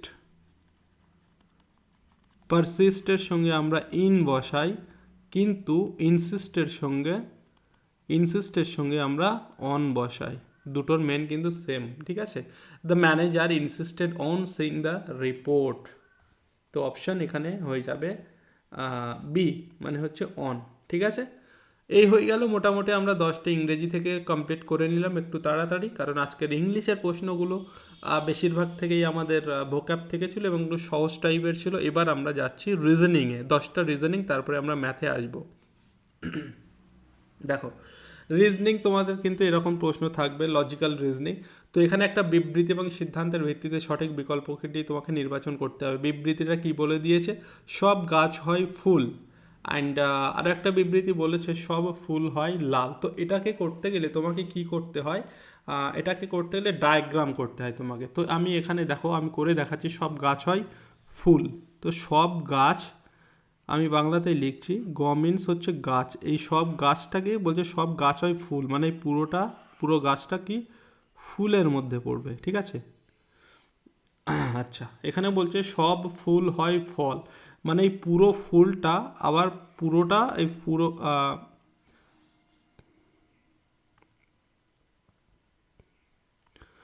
একটুখানি দাঁড়াও, এই পুরো ফুলটা কিসের মধ্যে পড়ছে? ফলের মধ্যে পড়ছে, ঠিক আছে? এটা পুরোটা ফল। এইবার তোমাকে সিদ্ধান্তটা দেখতে হবে। আমি মোটামুটি একটা ডায়াগ্রাম করে নিলাম। প্রথমে বলছে সব গাছ হয় ফুল, আমি পুরো গাছটাকে, এই গাছ মানে এই পোর্শনটা, পুরো গাছটাকে ফুলের মধ্যে রেখে দিলাম, এই পোর্শনটা হচ্ছে ফুল। তারপরে বলছে সব ফুল হয় ফল, মানে পুরো ফুলটা এই ফলের মধ্যে চলে যাবে। এবার তোমাকে দেখো কি বিবৃতি দিচ্ছে, সিদ্ধান্ত কি বলছে? বলছে কিছু ফল হয় গাছ, কিছু ফল হয় গাছ, ফলের কিছুটা গাছ। এই দেখো পুরোটা ফল, তার কিছু অংশ গাছ। এইটা ঠিকই, মানে প্রথমটা ঠিক, প্রথম বিবৃতিটা ঠিক। দ্বিতীয় কি বলছে? সব গাছ হয় ফল, সমগ্র গাছটা হবে ফল, মানে আম, ফলের মধ্যেই গাছটাকে থাকতে হবে। সমগ্র সব গাছ হয় ফল। দেখো, গাছের সবটা ফলের মধ্যে হবে। এখানে কি বলছে? সব গাছ হয় ফল, তাহলে এটা কি হবে? এটাও ঠিক, ঠিক আছে। সব গাছ হয় ফল, মানে পুরো ফলের মধ্যে গাছের পুরো অংশটা থাকবে। দেখো এই ফল, এই বড় অংশটা, এর মধ্যে গাছটা আছে, তাহলে এটাও ঠিক। তাহলে এখানে দেখো 1 এবং 2 দুটোই ঠিক। কোথায় আছে দেখো? শুধুমাত্র 1 অনুসরণ করে না, শুধুমাত্র 2 অনুসরণ করে না, 1 ও 2 উভয় অনুসরণ করে। তো অপশান সি হবে এটার জন্য সঠিক আনসার। ঠিক আছে, এইভাবে ডায়াগ্রাম করে এইভাবে তোমাকে এগুলো করতে হবে। চলো নেক্সট। নেক্সট বলছে একটা ঘড়িতে যখন 4:40 বাজে তখন মিনিটের কাঁটা ও ঘন্টার কাঁটার মধ্যে কোণের পরিমাণ কত হবে, মানে কত ডিগ্রি কোণ তৈরি হবে, ঠিক আছে? ঘন্টা ও কাঁটার মধ্যে 4:40 সময় ঘন্টা ও কাঁটার মধ্যে কত ডিগ্রি কোণ তৈরি করতে হবে। এটা করতে গেলে তোমাকে একটা সূত্র জানতে হয়। একটা সূত্র আছে, যেটা সূত্রটা হচ্ছে 30H এইচ মানে হচ্ছে আওয়ার, -11/2 ইন্টু এম মানে মিনিট, ঠিক আছে? এখানে 30 × H -11/2 ইন্টু এম, এটা হচ্ছে একটা সূত্র এই আমাদের ঘড়ি রিলেটেড রিজনিংয়ের জন্য, কোণ বার করার জন্য। এখানে H for hour, M for minute, তাহলে এই সূত্রতে আমরা যদি ফেলে দিই, দেখো 30H মানে হচ্ছে আওয়ার 4, ঠিক আছে? 30 × 4 মানে 4, -11/2 ইন্টু এম মানে কত? 40। এবার এটা তুমি সলভ করলে তোমার আনসার চলে আসবে। আমি যদি 2 দিয়ে 40টা কাটি, এখানে 20, অ্যান্ড এখানে হচ্ছে 3 × 4 = 12, 120 মাইনাস হচ্ছে 11 2 22। তো 120 মাইনাস 100, 100 মাইনাস 120 সমান সমান -100, ঠিক আছে? এবার এখানে তোমার মাইনাস আসলেও সেটা কোনো ব্যাপার নাই। তো এটাই হবে সঠিক আনসার। অপশান কোথায় আছে দেখো, অপশান এ হবে সঠিক আনসার। এই সূত্রটা কিন্তু খুবই ইম্পর্টেন্ট এই ধরনের অঙ্কগুলো করার জন্য, ঠিক আছে? এখানে মাইনাসটাকে তুমি ইগনোর করো। তো এটা হবে সঠিক আনসার, অপশান এ, 100 ডিগ্রি কোণ উৎপন্ন হবে। ক্লিয়ার? নেক্সট। নেক্সট বলছে ডগকে যদি 26 লেখা হয়, ক্যাটকে যদি 24 হিসেবে লেখা হয়, তাহলে ফক্সকে কি হিসাবে কোড করা হবে? অক্ষরগুলির অবস্থান A = B, A = 1, B = B। আচ্ছা, এটা তো সহজ জিনিস, কিছুই না। দেখো, এখানে তোমাকে এই যে অ্যালফাবেটগুলো আছে তাদের প্লেস ভ্যালুটাকে মনে রাখতে হবে। আমাদের 26টা অ্যালফাবেট আছে, সেই 26টা অ্যালফাবেটের প্লেস ভ্যালু এখানে দরকার। তো এখানে তোমাকে যদি আমি ডি এর প্লেস ভ্যালু করি, এগুলো তোমাদের মুখস্থ রাখা দরকার অবশ্যই। ডি = 4, ও ও সমান সমান আমরা জানি কত? 15, ঠিক আছে? অ্যান্ড জি সমান সমান জি সমান সমান কত বলো তো, জি এর প্লেস ভ্যালু 7। তাহলে এখানে কত হচ্ছে দেখো, 5 4 9 আর 7, 9 7 16, 16 6 হাতে 1, 1 আর 1 2, 26। দেখো এখানে এইভাবে সেইভাবেই করেছে 26। ঠিক এইভাবে আমরা যদি ফক্সকে লিখি তাহলে আমাদের আনসার চলে আসবে। এফ এফ এফ এর প্লেস ভ্যালু হচ্ছে 6, ও এর প্লেস ভ্যালু এখান থেকে আমরা দেখলাম, ও এর প্লেস ভ্যালু কত, 15, 15। অ্যান্ড এক্স মানে কত বলো তো, এক্স এর প্লেস ভ্যালু হচ্ছে 24। এবার দেখো তাহলে এই 6 এই 4 10 আর এই 5, 15 5 হাতে 1, 2 আর 1 3 আর 1 4, 45। এখানে হবে অপশান সি, অপশান বি 45। ঠিক আছে, ক্লিয়ার? এইভাবে করতে হয় এই রিজনিংগুলো। নেক্সট দেখো, তোমাদের গ্রুপ সি ডি এর জন্য খুব বেশি আহামরি রিজনিং ম্যাথ আসবে না, ইংলিশও তাই বলছি। তো এই ধরনেরই তোমাদের রিজনিং আসবে, যেটা তোমরা ভালোভাবে একটুখানি প্র্যাকটিস করলেই হয়ে যাবে। ঠিক আছে, এখানে বলছে নিম্নলিখিত শব্দগুলির মধ্যে কোনটি অন্যদের থেকে আলাদা। 4টি শব্দ আছে, এদের মধ্যে কোনটি অন্যদের থেকে আলাদা। এবার তোমার যারা নতুন নতুন রিজনিং করবে, এ আবার কেমন প্রশ্ন, 4টেই তো রং, সবুজ নীল লাল, লাল অ্যান্ড হচ্ছে কমলা, তো এদের মধ্যে কোনটিকে আমি আলাদা করব। 3টে দেখো একই রকম হবে আর একটা আলাদা হবে। সেই জিনিসটা কি না, জিনিসটা হচ্ছে এরকম, আমাদের হচ্ছে একটা হয় প্রাইমারি রং, ঠিক আছে, প্রাইমারি কালার। প্রাইমারি কালার কি কি, প্রাইমারি কালার বা আমরা বলে থাকি প্রাথমিক কালার, এর একটা সূত্র আছে, নীল, মানে সবুজ, প্রাইমারি কালার এগুলো আমাদের, হ্যাঁ। আর নি থেকে নীল অ্যান্ড ল থেকে লাল, এগুলো আমাদের প্রাইমারি কালার। আর এই যে কমলা হলুদ এগুলোকে মিক্সড করে করে তৈরি করা হয়, আর এগুলো হচ্ছে আমাদের প্রাইমারি কালার। ক্লিয়ার? তো এখান থেকে আমাদের এই 3টে একই রকম, দেখো সবুজ নীল অ্যান্ড লাল এগুলো আমাদের প্রাইমারি কালার হবে, এই যে সবুজ নীল লাল প্রাইমারি কালার। আর এখানে বলছে কোনটি অন্যদের থেকে আলাদা, এখানে আমাদের কমলা হচ্ছে আলাদা, কারণ এই প্রাইমারি কালার নয়, আমাদের প্রাইমারি কালার এই 3টে। তো এখানে অপশান ডি হবে সঠিক আনসার। নেক্সট দেখো, আজ যদি মঙ্গলবার হয় তবে আজকের থেকে 65 দিন পর কী বার হয়। এটা একটা ক্যালেন্ডারের রিজনিং, হ্যাঁ, ক্যালেন্ডারের থেকে রিজনিং, ক্যালেন্ডার রিলেটেড। তো এখানে এটা করার নিয়ম কি, দেখো প্রথমে আমরা তো জানি 7 দিন অন্তর অন্তর আমাদের ডেটা মানে রিপিট হয়। তো মঙ্গল থেকে আমি যদি 7 দিন যোগ করি, 7 দিন যোগ করি, তাহলে আমার আবার মঙ্গলবার আসবে, আবার 7 দিন পর আবার মঙ্গলবার আসবে, আবার 7 দিন পর আবার মঙ্গলবার আসবে। তো এইভাবে আমাকে 65 দিন পর্যন্ত যেতে হবে। তাহলে আমি ওইভাবে না করে এখানে একটা ছোট্ট লজিক হচ্ছে, কিচ্ছু না, এই 65টাকে 65টাকে তুমি 7 দিয়ে ভাগ ভাগ করো। ঠিক আছে, 7 দিয়ে ভাগ করো। এবার দেখো তোমার কটা মঙ্গলবার আসছে। তো আমি যদি 7 দিয়ে ভাগ করি, এখানে দেখো 7 দিয়ে গেলে কতবার যাবে, 7 নং 63, এখানে 7 নং 63, ঠিক আছে। তাহলে বাকি থাকছে কত, 2। তার মানে মঙ্গলবার আমি কটা পাচ্ছি এর মধ্যে এই 65 দিনের মধ্যে মঙ্গলবার পাচ্ছি আমি 9টা, মানে 7 দিয়ে 9বার পুরোপুরি ভাগ চলে গেছে, মানে 9টা মঙ্গলবার পাচ্ছি। বাট আমার আনসার এটা নয়, আমার বলেছে মঙ্গলবার হয় তবে আজকের থেকে 65 দিন পর কী বার হবে, মানে এই 63 দিনেও আমি মঙ্গলবার পাচ্ছি, ঠিক আছে, 63 দিনে গিয়ে আমি মঙ্গলবার পাচ্ছি। আর আমাদের রিমাইন্ডার 2 থাকছে, মানে মঙ্গলবারের সঙ্গে এই 2 যোগ হবে। ক্লিয়ার? তোমার এখানে যাই যে কোনোই নাম্বার দিক না কেন, এখানে যাই নাম্বার দিক না কেন, তোমাকে একটা নাম্বার দিল, আমি একটু বড়ই ধরে, আমি ধরলাম যে 100 112 একটা তোমার নাম্বার দিলে, তুমি 7 দিয়ে ভাগ করো, 7 একে 7, এখান থেকে 4, এখান থেকে 2, তাহলে হচ্ছে 6 7 42। এটা তো মিলে গেল। যাই হোক, এখানে আমি যদি এটা 122 নিতাম তাহলে এখানে 1 আসতো। তো যেটা রিমাইন্ডার আসবে, মানে যেটা বেশি হবে তার সঙ্গে সেই মঙ্গলবার বা এখানে যে দিনটা থাকবে তার সঙ্গে আমরা এই রিমাইন্ডারটাকে যোগ করব। তো এটা আমাদের অঙ্ক নয়, আমাদের রিজনিং এটা নয়, আমাদের রিজনিং এটা। এখানে আমাদের 2 রিমাইন্ডার এসছে, তাহলে মঙ্গলের সঙ্গে 2 যোগ করব, মঙ্গল বুধ অ্যান্ড বৃহস্পতি। তো অপশান এ সঠিক অ্যান্সার। নেক্সট, নিম্নলিখিত অক্ষর ও সংখ্যাশ্রয় নিতে প্রশ্ন চিহ্নের স্থানে কি বসবে।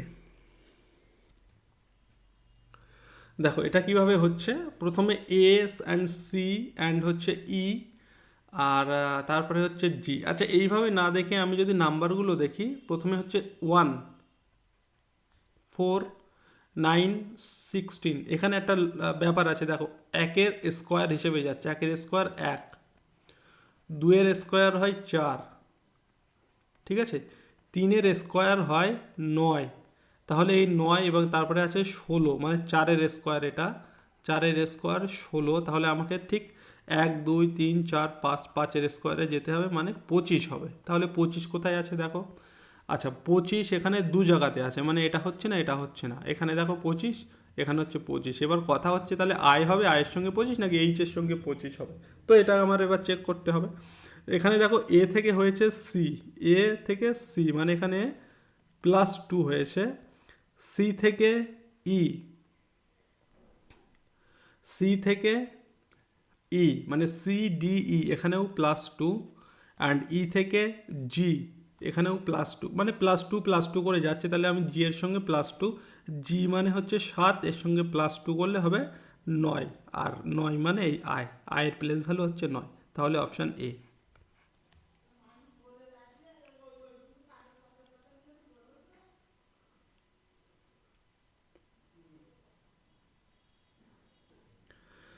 নেক্সট, একজন ব্যক্তি উত্তর দিকে 10 মিটার হেঁটে ডান দিকে 10 মিটার গেলেন, সেখান থেকে আবার বাঁদিকে 10 মিটার এবং আরও বাঁদিকে 10 মিটার হেঁটে গেলেন। এখন তিনি শুরুর স্থান থেকে কোন দিকে মুখ করে আছেন? আচ্ছা, এটা ডিরেকশন টেস্টের একটা কোশ্চেন। তো ডিরেকশন টেস্ট করতে গেলে কী হয় আমাদের, এটা হয় নর্থ, এটা হয় সাউথ, এটা হয় ইস্ট, এটা হয় ওয়েস্ট। তাহলে এখানে কি বলছে, 10 মিটার উত্তর দিকে 10 মিটার হেঁটে গেলেন, উত্তর মানে কোথায়, উপরের দিকে, নর্থের দিকে 10 মিটার, ঠিক আছে। তারপরে কি বলছে, 10 মিটার হেঁটে ডান দিকে 10 মিটার হাঁটেন, এবার ডান দিকে 10 মিটার হেঁটে গেলেন, তারপরে বলছে সেখান থেকে আবার বাঁ দিকে 10 মিটার, বাঁ দিক মানে এ যদি এই দিকে মুখ করে থাকে, এর বাঁ দিক কোন দিকে হবে, এইটা, বাঁ দিকে আবার 10 মিটার, ঠিক আছে, বাঁ দিকে 10 মিটার, এবং আরও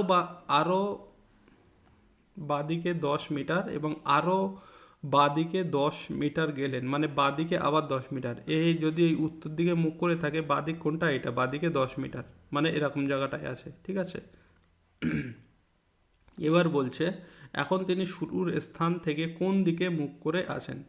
তো এখন তিনি এখান থেকে শুরু করেছিলেন এবং কোন দিকে মুখ করে আছে, কোন দিকে মুখ করে আছে, এই দিকে মুখ করে আছে, এই দিকে মানে এই দিকে, ঠিক আছে, মানে ওয়েস্ট, ওয়েস্ট মানে পশ্চিম দিকে মুখ করে আছে, অপশান ডি। এটা হচ্ছে ডিরেকশন টেস্টের একটা প্রশ্ন। নেক্সট হচ্ছে, একটি কোড ভাষায় যদি রিজনকে 5 লেখা হয়, বিলিভডকে 7 লেখা হয় এবং 7 হিসাবে কোড করা হয়, তবে গভর্নমেন্টকে কি হিসাবে কোড করা হবে, 8 9 11 নাকি 12?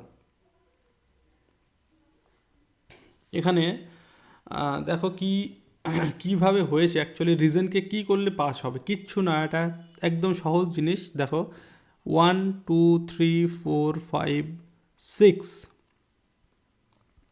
1 2 3 4 5 6, ছয়টাকে কি করেছে, 6 - 1 5, এটা দেখো তো, 1 2 3 4 5 6 7 8, আটটাকে কি করেছে, 8 - 1 = 7, এখানে 6 - 1 = 5, মানে যে কটা অ্যালফাবেট আসে তার থেকে এক করে মাইনাস করবে, তাহলে এটাও তাই হবে, এই 1 2 3 4 5 6 7 8 9 10, 10 - 1 = 9 হবে আমাদের সঠিক answer, option B. Clear? Next, নিচের শব্দগুলির মধ্যে কোনটি অন্যদের থেকে আলাদা? চারটি এখানে খেলার নাম দেওয়া আছে, এদের মধ্যে তিনটে একই গোষ্ঠীভুক্ত এবং একটা হচ্ছে আলাদা, কোনটা? কি করে বুঝবো কোনটা আলাদা? দেখো, ক্রিকেট আমরা কোথায় খেলি, মাঠে খেলি, বাইরে, ঘরের বাইরে। ফুটবল কোথায় খেলি, মাঠে খেলি, ঘরের বাইরে। হকি কোথায় খেলি, মাঠের বাইরে, ঘরে, মানে ঘরের বাইরে, মাঠে। কিন্তু টেবিল টেনিসটা কিন্তু এটা একটা ঘরের মধ্যে বা একটা হলের মধ্যে খেলা হয়, তাই তো, টেবিল টেনিস মানে টেবিলের উপরে যে টেনিসটা খেলা হয়, তো এইগুলোকে বলা হয় আউটডোর গেম, ঠিক আছে, এইগুলো হচ্ছে অ্যাকচুয়ালি আউটডোর গেম, এটা হচ্ছে ইনডোর গেম, তাই এটা হবে সঠিক answer, option D, table tennis. এটি হচ্ছে আলাদা, এই তিনটে একই একই রকম, এটা হচ্ছে আলাদা। এবার আমাদের রিজনিংয়ের লাস্ট কোশ্চেন আজকের, বলছে সম্পর্কটি সম্পূর্ণ করুন। কি আছে, 4-এর থেকে 20, 4:20 অ্যান্ড 8 কত হবে? দেখো 4-এর থেকে 20, মানে 4-এর থেকে 20 কীভাবে হচ্ছে, আমি যদি 4-এর সঙ্গে 4 গুণ করি, ঠিক আছে, প্লাস যদি 4 করি, 4×4=16 প্লাস 4, তো এইভাবে এখানে মোটামুটি 20 হচ্ছে, মানে তুমি 4-এর সঙ্গে 4 থেকে কি করলে তোমার 20টা হবে অ্যাকচুয়ালি, ঠিক আছে। তো এখানে দেখো 4-এর সঙ্গে আমি 4 গুণ করলাম, 4×4=16 প্লাস 4 করলাম, তাহলে এইভাবে দেখো সমান সমান এটা 20 হচ্ছে। তাহলে ঠিক সেইভাবে তুমি 8-এর সঙ্গে, হ্যাঁ, 8-এর সঙ্গে 8 গুণ করো প্লাস 8 করো, যেটা আনসার হবে সেটা, ঠিক আছে। 8×8 = 64 প্লাস 8, 64 প্লাস 8 সমান সমান 72, 8×8 = 4, 4×8 = 12, হ্যাঁ 72। তাহলে 72 কোথায় আছে? 72 অপশান সিতে আছে। ওকে, তো এখানে দেখো আমাদের 10টা রিজনিং মোটামুটি কমপ্লিট হয়ে গেল। এবার আমরা যাব আমাদের 41 থেকে, যেটা হবে সেটা হবে ম্যাথ। ওকে, ম্যাথ, এবার 20টা এখানে ম্যাথ আছে, আমাদের 20টা ম্যাথ আমরা এবার আলোচনা করব, যেগুলো তোমাদের এক্সামের ওরিয়েন্টেড বা এক্সামের জন্য ইম্পর্টেন্ট, এক্সামে আসার মতো। ফার্স্ট কোশ্চেন দেখো, প্রথম আছে নল এবং চৌবাচ্চার যে অঙ্ক আমরা করে থাকি টাইম অ্যান্ড ওয়ার্কের মধ্যেও এটা আমরা ফেলতে পারি, পাইপ অ্যান্ড সিস্টেম বলা হয়। তো এটা কি বলছে, এ একটি নল চৌবাচ্চা 10 ঘন্টায় আর বি নল দিয়ে 15 ঘন্টায় পূর্ণ করতে পারে। দুটো নল আছে এ অ্যান্ড বি, একটা দিয়ে 10 ঘন্টায় পূর্ণ হয়, একটা দিয়ে 15 ঘন্টায় সম্পূর্ণ পূর্ণ করতে পারে। এ নলটি 2 ঘন্টা খুলে রাখার পর বি নল খুলে দেওয়া হলো। প্রথম এ নলটি 2 ঘন্টা খুলে রেখে তারপরে বি নলটি খুলে দেওয়া হলো। চৌবাচ্চাটি সম্পূর্ণ পূর্ণ হতে মোট কত সময় লাগবে? দেখো, এই অঙ্কগুলো কি করতে হয়, এই অঙ্কগুলো করতে গেলে তোমাকে আমরা এলসিএম মেথড অ্যাপ্লাই করি, ঠিক আছে। এলসিএম মেথড অ্যাপ্লাই করে আমাদের টোটাল ওয়ার্কটাকে আগে বার করতে হয়, টোটাল কাজ বা টোটাল ক্যাপাসিটি যেটাই আমরা বলি। এখানে যেহেতু ট্যাঙ্ক নল চৌবাচ্চা, তো আমরা এখানে টোটাল ওয়ার্ক না বলে টোটাল ক্যাপাসিটি বলবো, মানে টোটাল আমাদের চৌবাচ্চাটার ক্যাপাসিটি কত সেটা বার করতে গেলে আমরা এলসিএম মেথড ইউজ করি, ঠিক আছে। তো এ একটা নল আছে যে 10 করে ভর্তি করছে, বি একটা নল আছে যে 15 করে ভর্তি করছে। তো এই 10 অ্যান্ড 15-র এলসিএম আমরা নেব। এলসিএম কত হয়? লসাগু 10-15 লসাগু হয় 30, ঠিক আছে।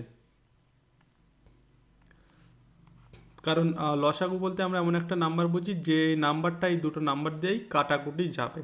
তো এখানে আমরা 30 নিলাম, আমাদের হচ্ছে এলসিএম। এবার 15, এই যদি 15 করে করে তাহলে 2 ইউনিট করে কাজ করবে, আর এই যদি 10 করে করে তার মানে 3 ইউনিট করে কাজ করবে, তাই তো। 3×10 = 30, 15×2 = 30। তাহলে এই দুটো আমরা যেটা পেলাম 3 আর 2, এগুলোকে বলা হয় এফিসিয়েন্সি বা কর্মদক্ষতা, ঠিক আছে, কর্মদক্ষতা। তো এখানে কি বলছে তারপরে দেখো, বলছে এ নলটি 2 ঘন্টা খুলে রাখার পর বি নল খোলা হলো, মানে এ নলটি 2 ঘন্টা আগে কাজ করেছে, তাহলে এ নলের কর্মদক্ষতা কত? 3। সে 3 ঘন্টা করে 3 ইউনিট করে কাজ করছে, 1 ঘন্টায় 3 ইউনিট কাজ করছে, কিন্তু 2 ঘন্টা খুলে রাখা হয়েছিল, মানে 2 ঘন্টায় কতটা কাজ করবে? 2 × 3, সে 6 কাজ করে ফেলেছে। তাহলে এই 30 আমাদের টোটাল কাজ, আমরা টোটাল কাজ পেয়েছি 30, তার থেকে 6 করে দিয়েছে, বাকি কাজ কত? 24। এই 24 কাজটা আছে। এবার বলছে বিনল খুলে রাখার পর, এনল খোলার পর বিনলটি খুলে দেওয়া হলে, এবার দুটো নল দিয়েই কাজ হচ্ছে, এনল প্লাস বিনল, এবং এই এনল বিনল মিলে এই 24টা পূর্ণ করবে, তাই তো। তাহলে খুলে দেওয়া হলে এবং চৌবাচ্চাটি সম্পূর্ণ পূর্ণ হতে মোট কত সময় লাগবে? তাহলে এই 24টা পূর্ণ করতে এ নল বিনল একই সঙ্গে কাজ করছে, মানে 3 করে করছে, বি করছে 2 করে, মানে 3 + 2 5 করে করছে। তাহলে এই 24টা করতে তাদের টাইম লাগবে 24/5। আমি যদি এখানে ভাগ করি তাহলে হচ্ছে আমি পাবো 4×5 = 20, এবং এখানে 4, এখানে আমরা 4 দিয়ে তো 5 দিয়ে ভাগ যাবে না, ঠিক আছে। তো এখানে আমরা পয়েন্ট দিয়ে এখানে শূন্য লাগালাম, তো 5×8 = 40। তো মোটামুটি এই 4.8 হবে সঠিক আনসার। তো এখানে কোনটা আছে দেখো, 4.8 মানে প্রায় 5 ঘন্টা, এই যে 5 ঘন্টা প্রায়, অপশান ডি হবে সঠিক আনসার, ঠিক আছে। অপশান ডি, প্রায় 5 ঘন্টা। এখানে কিন্তু ফ্র্যাকশানে আনসারটা আসবে, তাই প্রায় কথাটা দেওয়া আছে, ঠিক আছে। তো চলো নেক্সট প্রশ্ন আমরা এবার দেখব।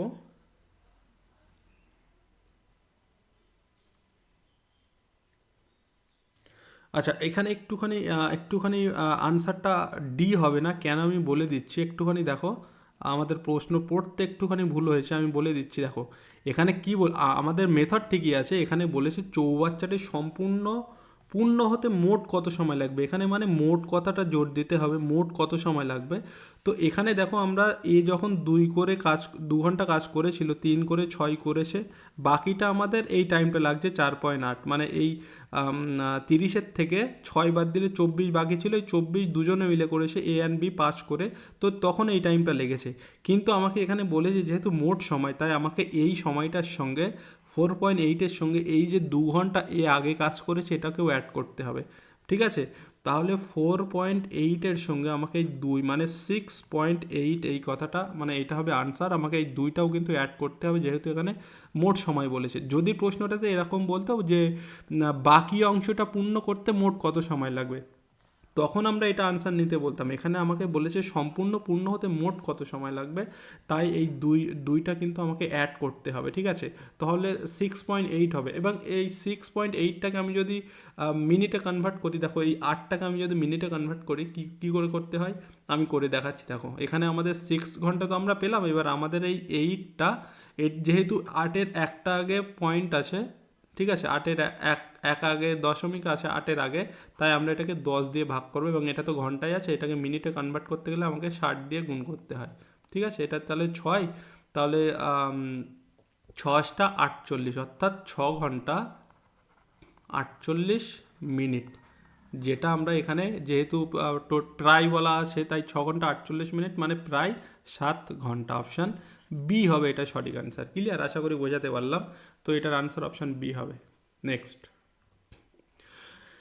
15 জন বালকের গড় বয়স 11 বছর। যদি 9 বছর বয়সের 5 জন নতুন বালক দলে যোগ দেয়, তবে নতুন গড় বয়স কত হবে? আচ্ছা, 15 জন বালকের গড় বয়স 11। তুমি এইভাবে এই অঙ্কটাকে সিম্পল মেথডে যদি করতে চাও, দেখো 15 জন বালক, তাদের গড় বয়স হচ্ছে 11, ওকে। তাহলে আমি যদি এখান থেকে টোটাল বয়সটা বার করি, 15 জনের টোটাল বয়স কত হবে বলো তো? 15 × 11, এটা হচ্ছে টোটাল বয়স। আর এই 11 দিয়ে গুণ করার নিয়ম হচ্ছে 15, যে নাম্বারটাকে আমি 11 দিয়ে গুণ করবো সেই নাম্বারটা এরকম দূরে দূরে লিখে নেবো একটু, লিখে এইটার যোগফলে মিডিলে বসাবো, 1 আর 5 যোগ করলে 6, তাহলে মানে 15 × 11 = 165। তো এই 15 জনের টোটাল যোগফল হচ্ছে 165। এবার বলেছে যদি গড় 9 বছর বয়সের 5 জন নতুন ছাত্র যোগ দেয়, 9 করে বয়স 5 জন, তাহলে এদের টোটাল বয়স কত? 5 নং 45, ওকে। তাহলে আমি যদি টোটাল বয়সটা আগের 15 জনের টোটাল বয়স, আর এই হচ্ছে 5 জনের টোটাল বয়স 45, যাদের গড় বয়স হচ্ছে 9 করে, তাহলে 5 9 45, আমি টোটালটা যোগ করে নিলাম। এখানে 10-এর 0 হাতে 1, এখানে আবার 10 আর 1, 11-র 1 হাতে 1, মানে এখানে 1 আর 1 2, 210, ওকে। টোটাল আমি 210 পেলাম, টোটাল বয়স হচ্ছে 210, এবং টোটাল বয়সটাকে আমি যদি টোটাল বালক দিয়ে ভাগ করি, তাহলে আমি নতুন যে বালকগুলো এসছে তাদের গড় বয়স কত হবে আমি পেয়ে যাব, ঠিক আছে। এই নতুন গড় বয়স কত পেয়ে যাব, তো টোটাল বালক আমি পেলাম, এই টোটাল বয়স আমি পেয়ে গেছি 210, টোটাল বালক কত? 15 জন, আর এখানে হচ্ছে 5 জন, 20 জন টোটাল বালক। তাহলে এখান থেকে 0 0 কাটা, 21-এর হাফ হচ্ছে 10.5, এটা হবে সঠিক আনসার। কোথায় আছে? Option A. ক্লিয়ার? দেখো আমি 15 জন 11 জনের টোটাল বয়সটা বার করে নিলাম 165। এবার বলেছে পরে 5 জন বালক যুক্ত হয়েছে যাদের গড় বয়স 9 করে, এবং তাহলে এই 5 জনের টোটাল বয়স আমি বার করে নিলাম, এই যে 9 × 5 45। এবার টোটাল আমি এই 65-র সঙ্গে 45 যোগ করে আমি টোটাল এই যে 5 জন আর এই 15 জন, টোটাল 20 জনের টোটাল বয়স পেয়ে গেলাম 210। এবার এটা হচ্ছে টোটাল 20 জনের বয়স। এবার আমি এদের গড় বার করতে গেলে আমি জাস্ট ওই টোটাল বয়স দিয়ে ভাগ করব, ঠিক আছে। তো এখানে 0 0 কাটা 10.5 হবে সঠিক আনসার, অপশান এ। আমাদের গড় বার করার নিয়ম কি আমরা সকলে জানি আশা করি, যে টোটাল যোগফলটাকে টোটাল সংখ্যা দিয়ে ভাগ করতে হয়, ঠিক আছে। টোটাল টোটাল সাম বা যোগফলটাকে টোটাল নাম্বার দিয়ে ভাগ করতে হয়, টোটাল নাম্বার দিয়ে, ঠিক আছে। তো তো এখানে আমি টোটাল সাম কত পেলাম 210, টোটাল নাম্বার হচ্ছে 25। তো এখানে আমাদের অপশান এ হয়ে যাবে সঠিক অ্যান্সার। নেক্সট হচ্ছে ধার্য মূল্য ক্রয় মূল্যের চেয়ে 25% বেশি রাখা হলো, 20% ছাড় দেওয়া হলে শতকরা লাভের হার কত হবে। দেখো, ধার্য মূল্য মানে হচ্ছে মার্ক প্রাইস, অ্যান্ড হচ্ছে ক্রয় মূল্য মানে হচ্ছে সিপি। এবার একটা জিনিস, আমরা এই যে পার্সেন্টেজের ক্ষেত্রে আমরা যখনই পার্সেন্টেজের অঙ্ক আসে আমরা 100টাকে মেন আমাদের কি বলে পার্সেন্টেজের মানে মেন বিষয়বস্তু বলে আমরা ধরে নিই, আর ক্রয় মূল্যর ক্ষেত্রে আমরা পার্সেন্টেজটাকে সবসময় 100 ধরি। তো এই ক্রয় মূল্য বা সিপি যেটাকে আমরা বলি কস্ট প্রাইস, আমি এখানে ধরে নিলাম, আমার ক্রয় মূল্য বলে দেয়নি, বাট ক্রয় মূল্য সবসময় 100% হয়, আমি ধরে নিলাম ক্রয় মূল্য 100%। এবার কি বলেছে, ধার্য মূল্য ক্রয় মূল্যের থেকে 50% বেশি। ধার্য মূল্য মানে মার্কেট প্রাইস, যেটা ক্রয় মূল্যের থেকে মানে 100 থেকে 50% বেশি। এর 50% বেশি মানে কত, 150। ঠিক আছে, এবার দেখো বলছে 20% ছাড় দেওয়া হলে শতকরা লাভের হার কত। এবার 20% ছাড় দেওয়া হয়েছে, তুমি ছাড় কিসের উপরে দেবে? তুমি একটা জিনিস 100 টাকা দিয়ে কিনেছো, তুমি লাভ তো করবেই। 100 টাকায় কিনেছো, কিনে সেটাকে তুমি দাম ফেলে রেখেছো 150 টাকা, এবং তুমি 150 টাকায় দাম ফেলে রেখে কেউ একজন কিনতে এসছে, ছাড় তো দেবে। তা তুমি ছাড় তো নিশ্চয়ই এই যে দামটা তুমি নিজে ইচ্ছে করে ফেলে রেখেছো সেখান থেকেই ছাড় দেবে। তাই বলছে 20% ছাড় দেওয়া হলে এখান থেকে 20% ছাড় হবে। 20% ছাড় মানে কত, 30 টাকা 20% ছাড় মানে 30 টাকা ছাড়।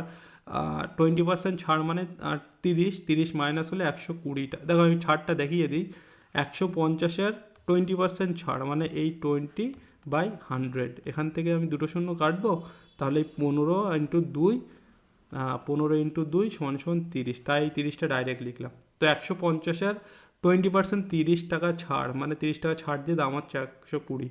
তাহলে তুমি কিনেছিলে 100 টাকায়, তোমার সিপি 100 টাকায়, আর সেলিং প্রাইস এসপি হয়ে গেল কত, 120। কিনেছিলে 100-তে, সেটা বিক্রি করছো 120-তে, 20 টাকা তোমার লাভ হচ্ছে। 20 টাকা লাভ হচ্ছে কতর উপরে, লাভ অ্যান্ড লোকসান সবসময় হিসাব করা হয় সিপি বা ক্রয় মূল্যের উপরে।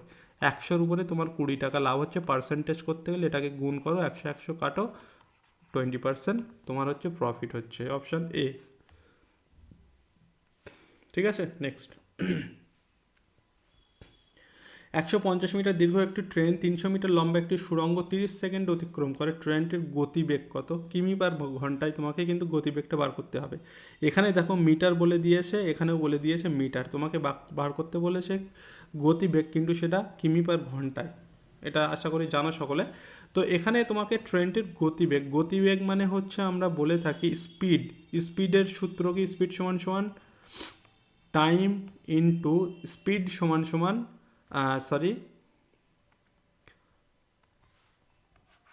স্পিড সমান সমান আমরা জানি যে ডিস্ট্যান্স বাই টাইম। টোটাল ডিস্ট্যান্সটাকে আমি টাইম দিয়ে ভাগ করলাম, স্পিড পাই। তো এখানে আমাকে স্পিডই বার করতে বলেছে, মানে টোটাল ডিস্ট্যান্স কত আমার। দেখো 150 মিটার দীর্ঘ এবং 300 মিটার লম্বা একটি সুড়ঙ্গকে একটা ট্রেন যখন এখানে একটা পোস্ট আছে বা কোনো একটা ব্যক্তি আছে বা কোনো একটা খুঁটি এঁকে যখন পার করে, এই ট্রেনটা যখন এই খুঁটিটাকে পার করবে, এই খুঁটিটাকে যখন পার করবে মানে এই পাশে যখন আসবে, তখন সে তার নিজের দৈর্ঘ্যটাকেই অতিক্রম করে। ঠিক আছে, একটা ট্রেন যখন খুঁটিটাকে পার করে নিজের দৈর্ঘ্যকে অতিক্রম করে, কিন্তু যখন কোনো সুড়ঙ্গ বা কোনো ওভারব্রিজকে পার করে তখন কিন্তু সেই ওভারব্রিজের যোগফলটা মানে তার যে লেন্থ সেটা ট্রেনের লেন্থের সঙ্গে যোগ করতে হয়। আমরা এটা ট্রেনের অঙ্কের একটা নিয়ম বলতে পারি। তো এখানে বলছে 150 মিটার ট্রেনটা নিজের দৈর্ঘ্য এবং 300 মিটার লম্বা একটি সুড়ঙ্গ, তার মানে আমার এই টোটাল ডিস্ট্যান্সটা কত হবে, 150 প্লাস 300, টোটাল 450। ওকে, 450 আমার এখানে ডিস্ট্যান্স আমি পেয়ে গেলাম 450। আর স্পিড বার করতে গেলে আমাকে টাইম দিয়ে ভাগ করতে হবে। টাইম কত, টাইম বলেছে 30 সেকেন্ডে অতিক্রম করে, 30 সেকেন্ডে। ঠিক আছে, তাহলে আমি এটাকে 30 সেকেন্ড দিয়ে ভাগ করে দিলে আমার ডিস্টেন্সটা পেয়ে যাবে। এবার প্রশ্ন হচ্ছে এই যে আনসারটা যেটা আসবে সেটা আমার আনসারটা আসবে মিটার পার সেকেন্ডে, কারণ এটা মিটারে আছে, এটা সেকেন্ডে আছে। মিটার পার সেকেন্ডে আসবে, কিন্তু আমাকে আনসার বলেছে কিমি/ঘন্টাতে। কিমি/ঘন্টা করতে গেলে আমরা কি করি, মিটার পার সেকেন্ডটাকে আমরা কি করি 18/5 দিয়ে ভাগ করি, তাই তো। 18/5 দিয়ে ভাগ করলে আমরা কি হয়, আমরা মিটার পার সেকেন্ডটাকে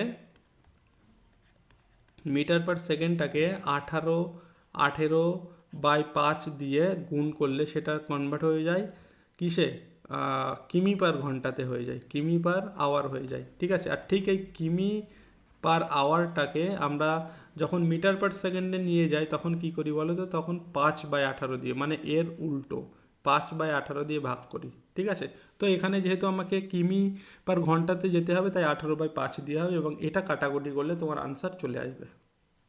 3 দিয়ে 0 0 কাটো। এবার এটা দেখো, 3 দিয়ে এটা কেটে যাবে, 3 15 45। ঠিক আছে, 3 15 45, 5 দিয়ে এটা কাটবে 3, তাহলে হচ্ছে আমার আনসার হবে 18 × 3, 18×2 = 36, 3 18 54। কোথায় আছে? অপশান এতে আছে, অপশান এ সঠিক আনসার। ক্লিয়ার? নেক্সট হচ্ছে, যদি 4A = 5B = 6C হয় তবে ABC = কত? একটা রেশিওর অঙ্ক। অ্যান্ড এই অঙ্কের ক্ষেত্রে আমরা কি হয়, 4A = 5B = 6C, এখানে আমরা একটা কে ধরে নিই, কনস্ট্যান্ট কে। ঠিক আছে, মানে এবার আমরা যদি এটাকে উল্টে দিতে হয়, এই ক্ষেত্রে আমাদের রেশিওর ক্ষেত্রে উল্টে দিতে হয়, মানে এখানে আমরা কে ধরে নিয়ে কনস্ট্যান্ট করে দিয়ে এটাকে কি করে নিলাম, A = K/4। ঠিক আছে, এবং এটাকেই আমি লিখতে পারি A = 1/4। ঠিক সেরকমভাবে আমি এখানে B =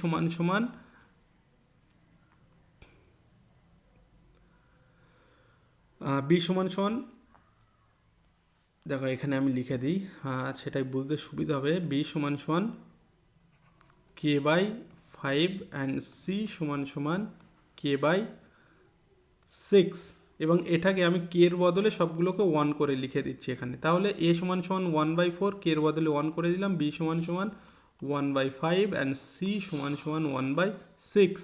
এবার এইগুলোকে আমাকে রেশিও করতে হলে কি হয়, এদের এলসিএম নিতে হয়। ঠিক আছে, 1/4, 1/5 অ্যান্ড হচ্ছে 1/6, এদের এলসিএম নিতে হয় নিচেরগুলো দেখে, যাতে কাটাকুটিটা ঠিকঠাকভাবে যায়। তাহলে 4, 5 অ্যান্ড 6 এদের এলসিএম নিলে কত হবে?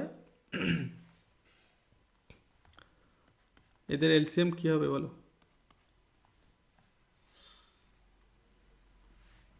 4 দিয়ে 20 যাবে, 5 দিয়েও 20 যাবে, 6 দিয়ে যাবে না। ঠিক আছে, 6 দিয়ে যাবে না, তো এখানে আমাদের এলসিএম আমরা 60 নিলে ঠিকঠাক হবে, 60।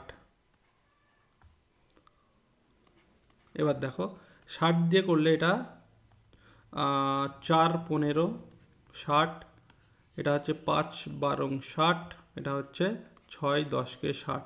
তাহলে এখানে দেখো এই যে 1 × 15 মানে সমান সমান 15, এখানে 1 × 12 সমান সমান 12, এখানে 1 × 10 সমান সমান 10। এটাই হচ্ছে আমাদের আনসার। ABC রেশিও হচ্ছে 15 12 10। কোথায় আছে?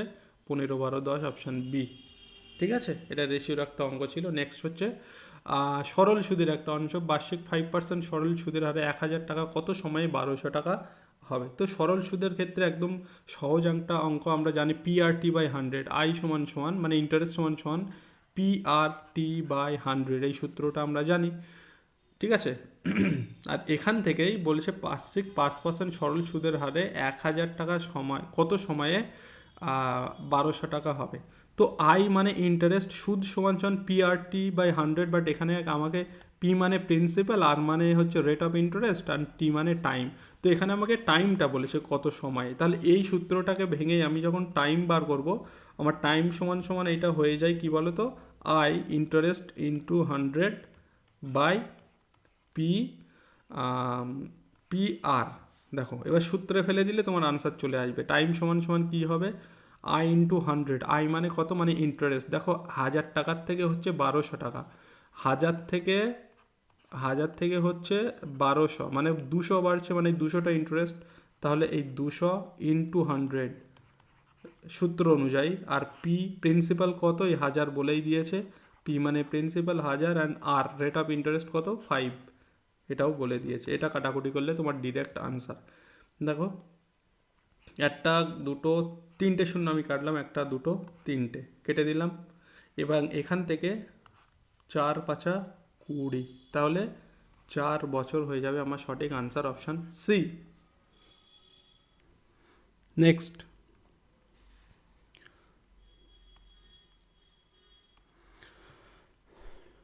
দেখো, এটা একটা পার্টনারশিপের অঙ্ক।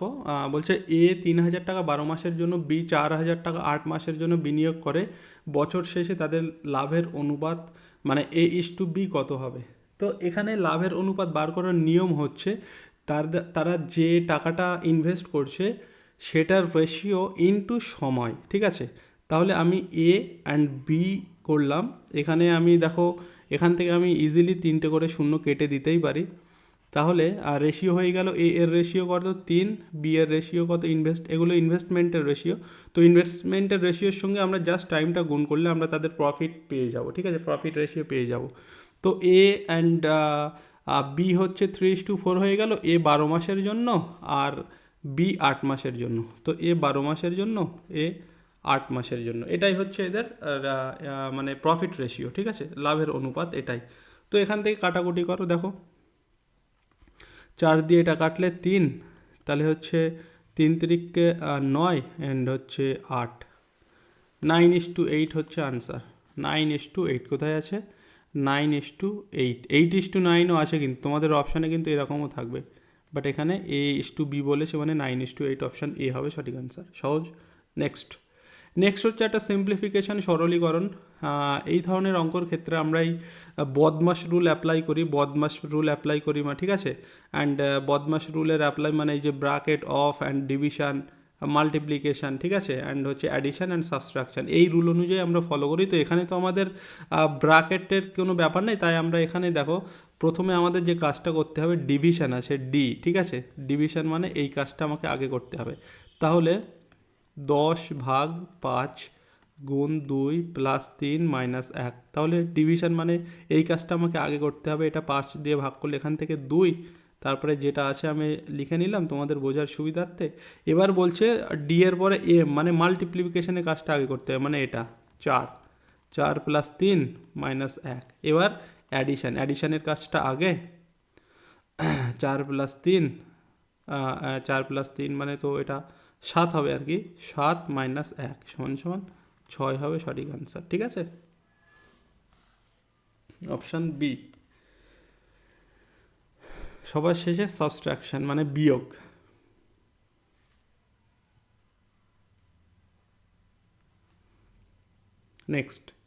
নেক্সট হচ্ছে টাইম অ্যান্ড ডিস্ট্যান্সের অঙ্ক। 600 মিটার দীর্ঘ একটি বৃত্তাকার পথে এ অ্যান্ড বি যথাক্রমে 6 মিটার পার সেকেন্ড এবং 4 মিটার পার সেকেন্ড বেগে বিপরীত দিক থেকে যাত্রা শুরু করলে, বিপরীত দিকে বলেছে, এটা মাথায় রাখতে হবে, শুরু করলে কতক্ষণ পর তারা প্রথমবার মিলিত হবে। এই যে প্রথমবার মিলিত হবে, আর বা একটা সে ট্রেনের অঙ্কেও আমরা এইভাবে পেয়েছি, একটা ট্রেন এত গতিবেগে আসছে আর একটা এত গতিবেগে আসছে, তারা কখন পরপর মিলিত হবে।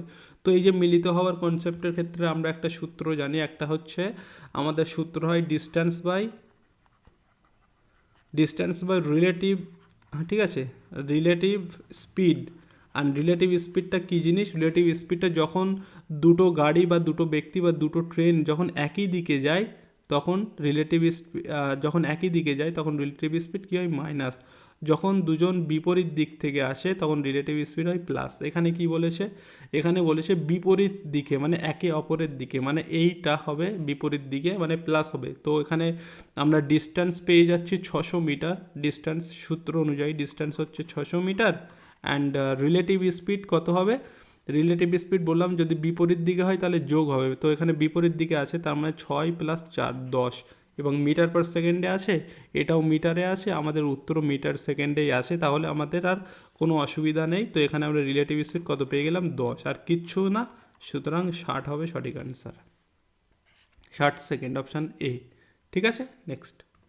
নেক্সট হচ্ছে 900কে ABC এর মধ্যে এত অনুপাতে ভাগ করলে ABC এর টাকার পার্থক্য কত। ভেরি ইজি একটা কোশ্চেন। 900 টাকাকে আমাকে ভাগ করতে হবে 4:5:6 অনুপাতে। তো 4:5:6 অনুপাতে ভাগ করলে এ অ্যান্ড সি এর টাকার পার্থক্য কত। তো তুমি প্রথমে এটাকে এইভাবেও করতে পারো, ঠিক আছে, 900 মানে এ এর ভাগ, হ্যাঁ, তোমাকে এইভাবে করলে লেন্দি প্রসেস হবে। 900 এ পাবে কত, এ পাবে হচ্ছে 4, কতর মধ্যে 4 আর 6 10 15, এটা এ, এটা হচ্ছে বি, বি এর কত 5, 5/15, সি কত 900 ইন্টু 6/15, এইগুলো কাটাকাটি করলে তুমি হচ্ছে মোটামুটি আনসার পেয়ে যাবে। তারপর থেকে এ অ্যান্ড সিটা মাইনাস করলে তোমার আনসার বেরিয়ে আসবে। বাট সেটা লেন্থি প্রসেস, আমি না করে এখান থেকে কি করব, আমাকে বলেছে এ অ্যান্ড সি এর পার্থক্য, টাকার পার্থক্য কত। তো আমি এখান থেকে দেখতে পাচ্ছি এ অ্যান্ড সি এর রেশিওর পার্থক্য কত, 4 আর 6 মানে 2-এর পার্থক্য। তাহলে আমি এখানে 2-এর ভ্যালুটা বার করলেই আমার কিন্তু ডিরেক্ট আনসার চলে আসবে। ঠিক আছে, তো এখান থেকে 15 দিয়ে 900 কাটলে আমি জানি 6×15 90, মানে এখানে 60 হবে, 60 2 120 হয়ে যাবে আমার সঠিক আনসার অপশান সি। মানে এ অ্যান্ড সি এর মধ্যে টাকার পার্থক্য 120 টাকা। এবার যদি বলে এ কত, বি কত, সি কত, তখন তোমাকে এইভাবে যেতে হবে, এইভাবে প্রত্যেকটা আলাদা আলাদা করে বার করতে হবে। নেক্সট হচ্ছে বার্ষিক 5% সরল সুদের হারে 8 বছরে কোনো টাকা সুদ আসল 1260 হলে আসলের পরিমাণ কত। অ্যান্ড আমি বলেছি আমাদের সবসময় পার্সেন্টেজের ক্ষেত্রে 100 হচ্ছে মেন ফ্যাক্টর, খুবই ইম্পর্টেন্ট। তো এখানে একটা জিনিস দেখো, আমরা যেমন ক্রয় মূল্যায়ন বিক্রয় মূল্য বা প্রফিট অ্যান্ড লসের অঙ্কের ক্ষেত্রে বলেছি 100 সবসময় সিপি হয়, আর আমাদের এখানে ক্ষেত্রে এই ইন্টারেস্টের ক্ষেত্রে 100 সবসময় আমাদের কি হয়, আসল হয়। ঠিক আছে, এখানে আমাদের আসল সমান সমান সবসময় 100% হয়, আসল সমান সমান সবসময় 100% হয়ে থাকে। যেমন সিপির ক্ষেত্রে 100% সিপি হয় সবসময়, মানে প্রফিট লসের ক্ষেত্রে, আসলের ক্ষেত্রে এই অঙ্কের ক্ষেত্রে আমাদের 100 সবসময় আসল হয়। তো এখানে কি বলেছে, এখানে বলছে সুদ অ্যান্ড আসল, সুদ অ্যান্ড আসল 1260 টাকা, মানে এর মধ্যে সুদও আছে আসল আছে, কোনটা সুদ কত আসল আমরা জানি না। এবার আমাকে বলেছে দেখো, বার্ষিক 5% সরল সুদের হারে 8 বছরে, 8 বছরে তাহলে কত বছরে যদি 5% করে হয় 8 বছরে কত হবে না, 50টা 40%, 5 ইন্টু 8 সমান সমান 40% সুদ, 40% সুদ আর আসল আমি বলেছি সবসময় আমাদের 100% হয়। তাহলে সুদ আর আসল এখানে বলে দিয়েছে, তাহলে আমি সুদ পেয়ে গেলাম 40%, আসল পেয়ে গেলাম 100%। তাহলে এখানে সুদ আসলে বলেছে 1260, তার মানে এই 1260 টাকা, সরি এটা এখানে আমি একটু কেটে লিখছি, 1260 টাকা কত পার্সেন্টের সমান না, সুদ আসল যেহেতু বলেছে তাই এখানে আসল 100, সুদ 40, মানে 140%-এর সমান এই টাকাটা। এবার আমার বলেছে আসলের পরিমাণ কত, আসল কত ধরেছিলাম 100%, এখানে 100 দিয়ে গুণ করো, যেটা আনসার আসবে সেটাই হচ্ছে আনসার। 0 0 কাটা, এটা এবার তোমার কাটাকুটি করতে হবে। তাহলে কত হচ্ছে দেখো, আমি যদি ছোট করে ভাঙি, ঠিক আছে, আমি মনে করো ছোট করে ভেঙে নিচ্ছি, এটা 6 আর 3, এটাকে ছোট করে ভাঙলে 7, এবার 7 9 63, 9, 7 দিয়ে 63 9 বার যাবে, আর 9 ইন্টু 100 এটা গুণ হয়ে যাবে, মানে 900 টাকা হয়ে যাবে সঠিক আনসার অপশান এ। চলো নেক্সট কোশ্চেন,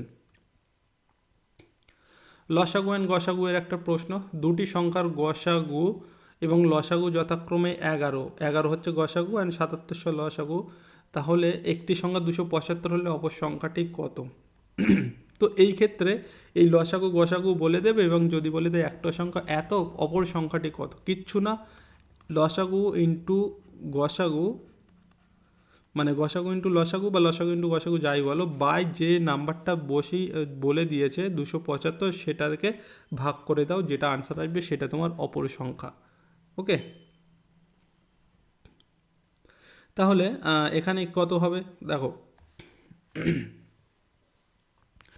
আমি যদি এটাকে 25 দিয়ে কাটি, 4 25 100 হয় আমি জানি, অ্যান্ড 8 25 200, আর 75 মানে 3, মানে 8 আর 3 11, এটা 25 দিয়ে কাটলে 11 হচ্ছে, এটা 25 দিয়ে কাটলে আমি জানি 3 25 75, 3 25 75, 75 চলে গেলে এখানে থাকছে 300, ঠিক ঠিক আছে, মানে এখানে 12 হবে, ক্লিয়ার, 12, হ্যাঁ 12 হচ্ছে, মানে 25 দিয়ে 312 বার যাচ্ছে, তাহলে আমার এই 11 কেটে যাবে, সঠিক অ্যান্সার 312। অপর সংখ্যা 275 হলে একটি সংখ্যা 275 হলে অপর সংখ্যাটি কত না 312, অপশান সি হবে সঠিক আনসার।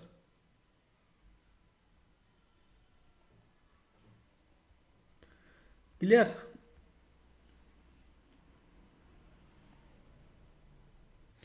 আচ্ছা, এখানে একটুখানি কাটাকুটিটা মনে হচ্ছে একটুখানি ভুল হয়েছে, আমি একটু আরেকবার ট্রাই করছি। হ্যাঁ ঠিক আছে, কাটাকুটিটা মনে হচ্ছে একটুখানি ভুল হয়েছে। 7700 অ্যান্ড 275, এটা একটুখানি ভুল হয়েছে, মানে 312 খুব সম্ভবত নয়, আমার মনে হচ্ছে কাটাকুটিটা একটুখানি ভুল হয়েছে, একটুখানি লেট মি চেক। ওকে, দেখো এখানে আমি যদি যেমনটা কেটেছিলাম 25 দিয়ে কাটি, 25 দিয়ে কাটলে হচ্ছে 8 25 200 আর 75 3 25 75, মানে 11, ঠিক আছে। আর এটা 25 দিয়ে কাটলে 3 25 হচ্ছে 75, 75 মানে 76 77, 2 থাকছে, মানে এখানে 200। আচ্ছা, আমি আগের বার এখানে 300 ধরে নিয়েছিলাম, এটা অ্যাকচুয়ালি 200 থাকছে, 200, ঠিক আছে। 200 মানে 8 বার যাবে 25 দিয়ে, তাহলে হ্যাঁ 308 হবে। অ্যান্ড হ্যাঁ এটা ঠিক আছে, মানে 308 বার 25 দিয়ে যাবে, 7700কে 25 দিয়ে কাটলে 308 হবে। এবার আমি হচ্ছে যদি 11 11 কেটে দিই, তাহলে আনসার হচ্ছে 308, এটাই হবে সঠিক আনসার। আমি এখানে আগেরবার কাটাকুটিটা একটু ভুল করেছিলাম, এখানে 300 ধরে নিয়েছিলাম, বাট এখানে এখানে ঠিক আছে, ঠিক আছে, এটা 308 হবে, অপশান এ হবে, এ। মানে একটুখানি ভুল করলেও তোমার কিন্তু সেই অপশান এখানে বসে আছে, এটা হবে না, 308 হবে সঠিক আনসার, এটা ভুল, ঠিক আছে। নেক্সট, একটি বছরে একটি শহরের জনসংখ্যা 10% হারে বৃদ্ধি পায়, 3 বছর পরে জনসংখ্যা এত হলে বর্তমানে জনসংখ্যা কত? তো 10% হারে 3 বছরের বৃদ্ধি পেয়েছে, আমরা আমাদের এখানে ফ্র্যাকশন ভ্যালু কাজে আসে। এই 10%-এর ফ্র্যাকশন ভ্যালু আমরা জানি 1/10, তাই তো। 10%-এর ফ্র্যাকশন ভ্যালু হচ্ছে 1/10, মানে 10 ছিল, 10-এ 1 বেড়েছে 11, এরকম কতবার হয়েছে? 3 বছর। 10 ছিল 11, 10 ছিল 11, এবং এটাকে যদি আমি গুণ করি, 10-এর কিউব মানে হচ্ছে 1000, আর 11-র কিউব, এগুলো মুখস্থ করতে হবে তোমাদের। 10-এর কিউব 1000, 11-র কিউব 1331। এবার তোমাকে বলেছে এটা 3 বছর পর জনসংখ্যা 13310 হলে বর্তমান জনসংখ্যা কত? তার মানে তুমি দেখো, তোমার এখানে বলে দিয়েছে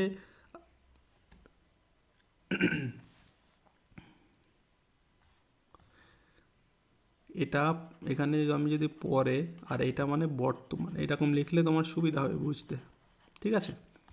তো পরের রেশিও হচ্ছে এত, বর্তমানের রেশিও এত, আমার এখানে পরের মোট জনসংখ্যাটা বলেই দিয়েছে 13310, 3 বছর পরের জনসংখ্যা, যার রেশিও হচ্ছে এই 1331।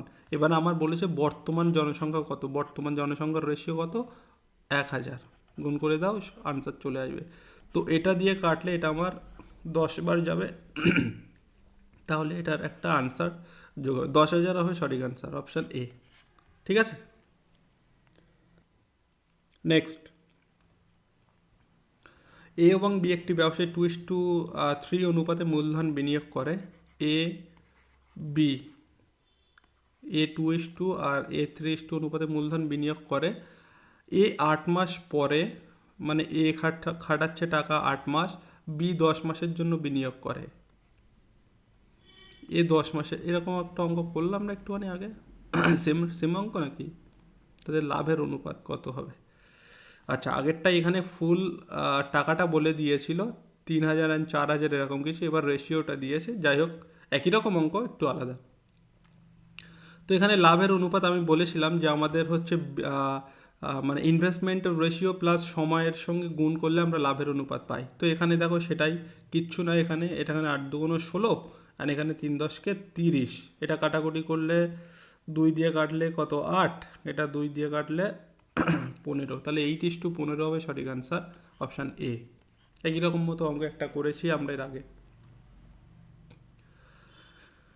নেক্সট, 15 দ্বারা ভাগ করলে যে সংখ্যাটি ভাগশেষে 3 এবং ভাগফল 8 দেয় তা কত? সেই সংখ্যাটি কত? কোনো একটা সংখ্যা যাকে আমি 15 দিয়ে ভাগ করলে ভাগশেষ হিসেবে 3 পাবো এবং ভাগফল হিসেবে 8 পাবো, ঠিক আছে। আচ্ছা, তো এখানে বলেছে 15 দ্বারা ভাগ করলে, আমি সংখ্যাটা কত জানি না, আমি সংখ্যাটাকে 15 দ্বারা ভাগ করলে ভাগশেষ হিসেবে 3 পাবো, অ্যান্ড ভাগফল হিসেবে 8 পাবো। ঠিক আছে, তাহলে এই মাঝের সংখ্যাটা আমার কত? তো মাঝের সংখ্যাটা বার করতে গেলে কিছুই না, আমরা এটাকে এটা দিয়ে গুণ করব, তাই তো? এটাকে এটা দিয়ে গুণ করলে তবে তো আমরা মাঝের সংখ্যাটা পাই। তাহলে 8 15 আমি যদি গুণ করি, 8 15 কত হবে?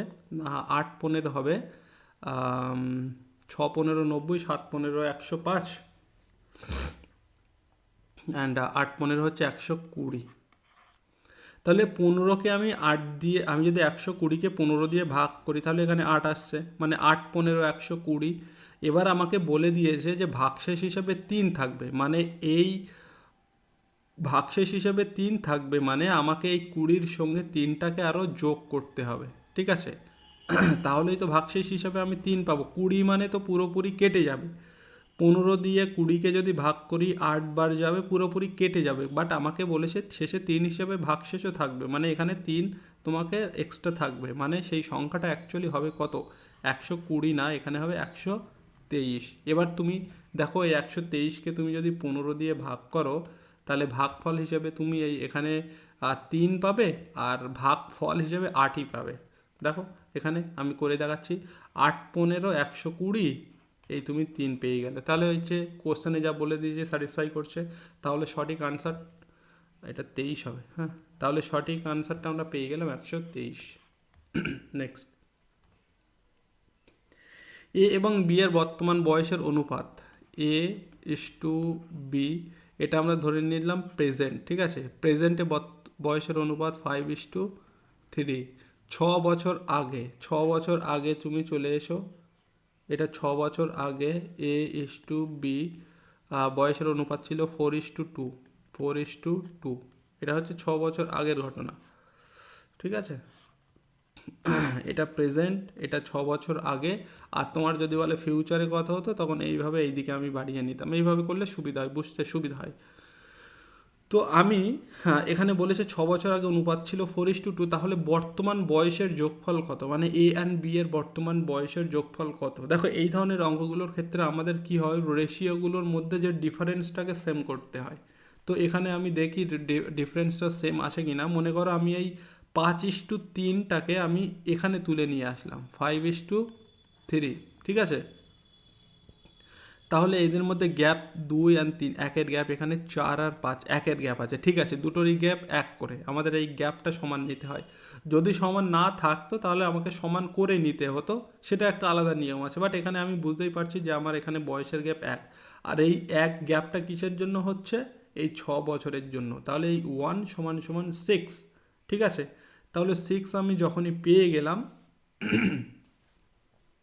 আমি আমার বলেছে কত না বর্তমান বয়সের যোগফল, তাহলে 1 সমান সমান যদি 6 হয়, আমি এই 5-এর সঙ্গে 6 গুণ করব।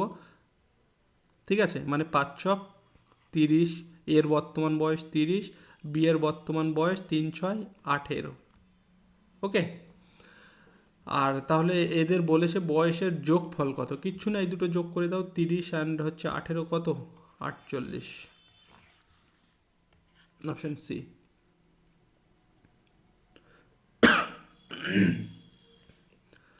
10টি সংখ্যার গড় 50, পরে দেখা গেল একটি সংখ্যা 75-এর পরিবর্তে 25 ধরা হয়েছিল, সঠিক গড় কত?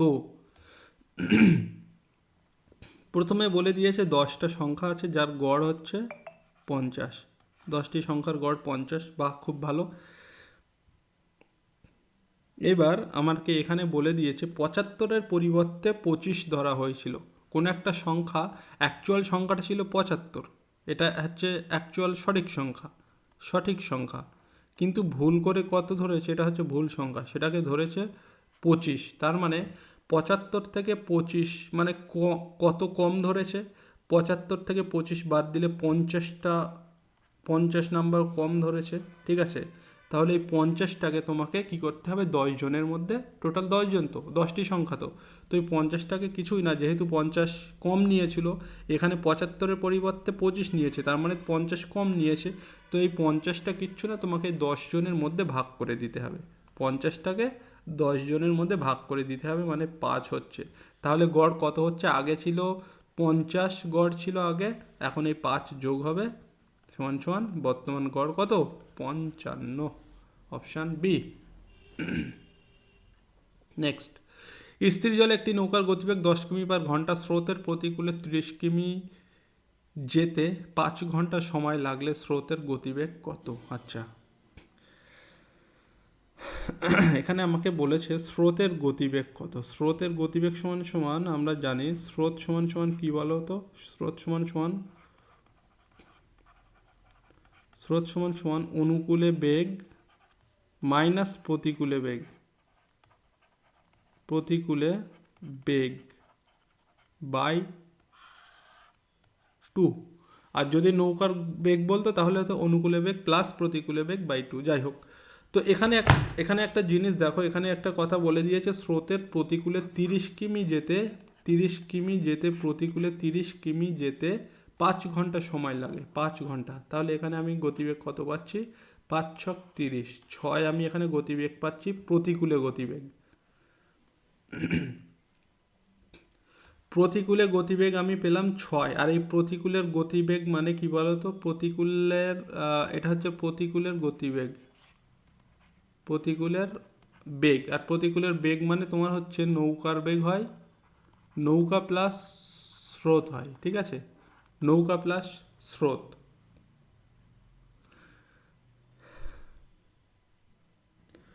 সরি, নৌকা প্লাস স্রোত নয়, নৌকা মাইনাস স্রোত হবে, এটা মাইনাস হবে, ঠিক আছে? নৌকা মাইনাস স্রোত হয়, সেটা হচ্ছে প্রতিকূলে বেগ, আর অনুকূলে বেগ হলে প্লাস হতো। তো এই 6টা এর মধ্যে নৌকার বেগ আছে মাইনাস স্রোতের বেগ আছে। তাহলে আমি এখানে দেখো নৌকার বেগ পেয়েছিলাম, এখানে বলেই দিয়েছে নৌকার বেগ হচ্ছে 10 কিমি পার ঘন্টা নৌকার বেগ, ঠিক আছে?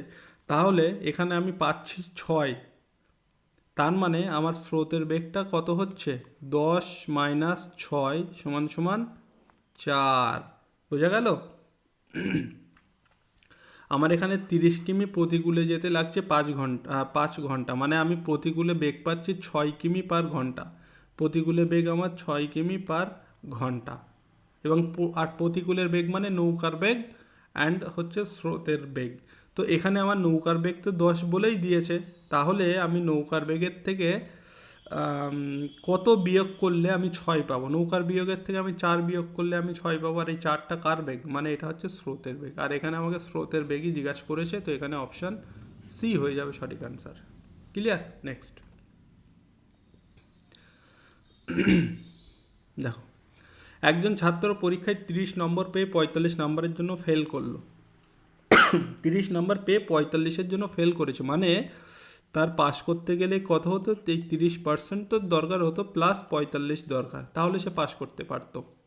অন্য একজন ছাত্র 42% নম্বর পেয়ে পাস নম্বর থেকে 45 বেশি পেয়েছে। অন্য একজন 42% নাম্বার বেশি পেয়েছে, কিন্তু সেই 42 পেয়েও তার সেই পাস নম্বর থেকে 45 বেশি হয়ে গেছে। তাহলে পরীক্ষায় পাস নম্বর কত?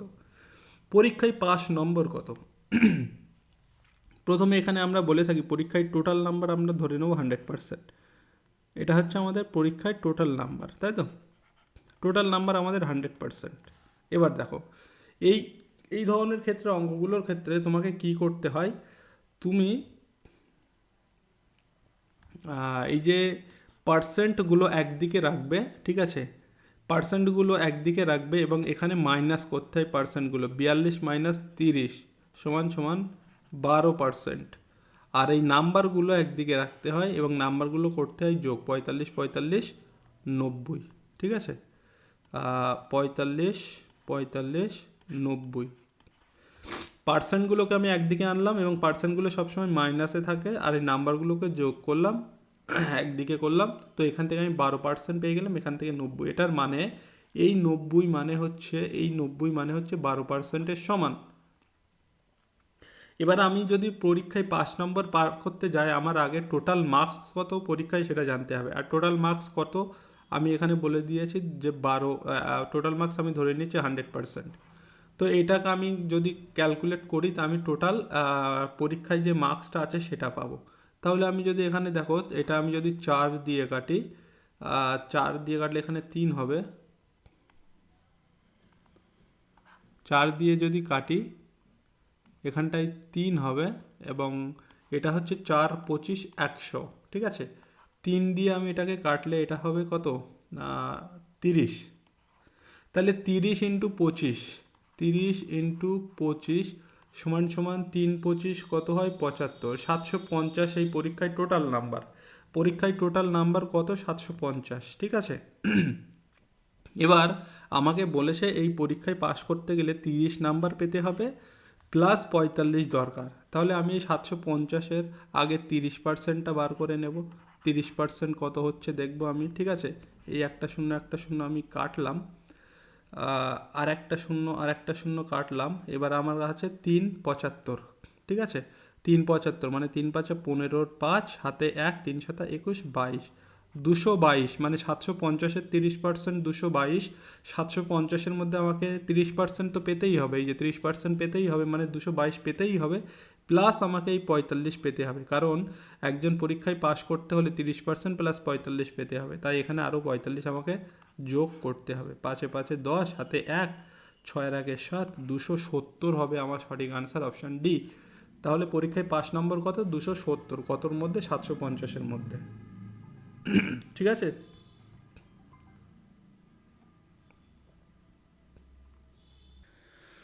চলো নেক্সট হচ্ছে আমাদের আজকের নেক্সট ম্যাথ, এবং এটা দিয়ে আমরা শেষ করব।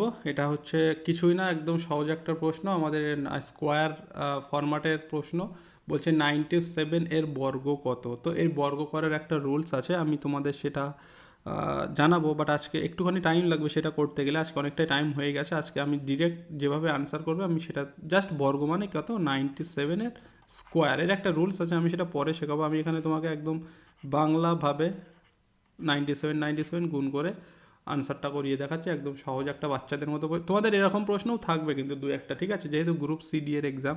তো এখানে দেখো 7 7 49-এর 9 হয়ে থাকে, হাতে 4, এখানে হচ্ছে 7 9 63, এখানে 7 9 63, তাহলে এখান থেকে হচ্ছে 4 আর 3 7, আর 3 10, 10-এর 0, হাতে 1, 6 6 12, 1 13, 130, 30-এর 0, হাতে 13, 9 9 81, 81 অ্যান্ড হচ্ছে 13, 81 82 83 84 আর 10 94, 9409,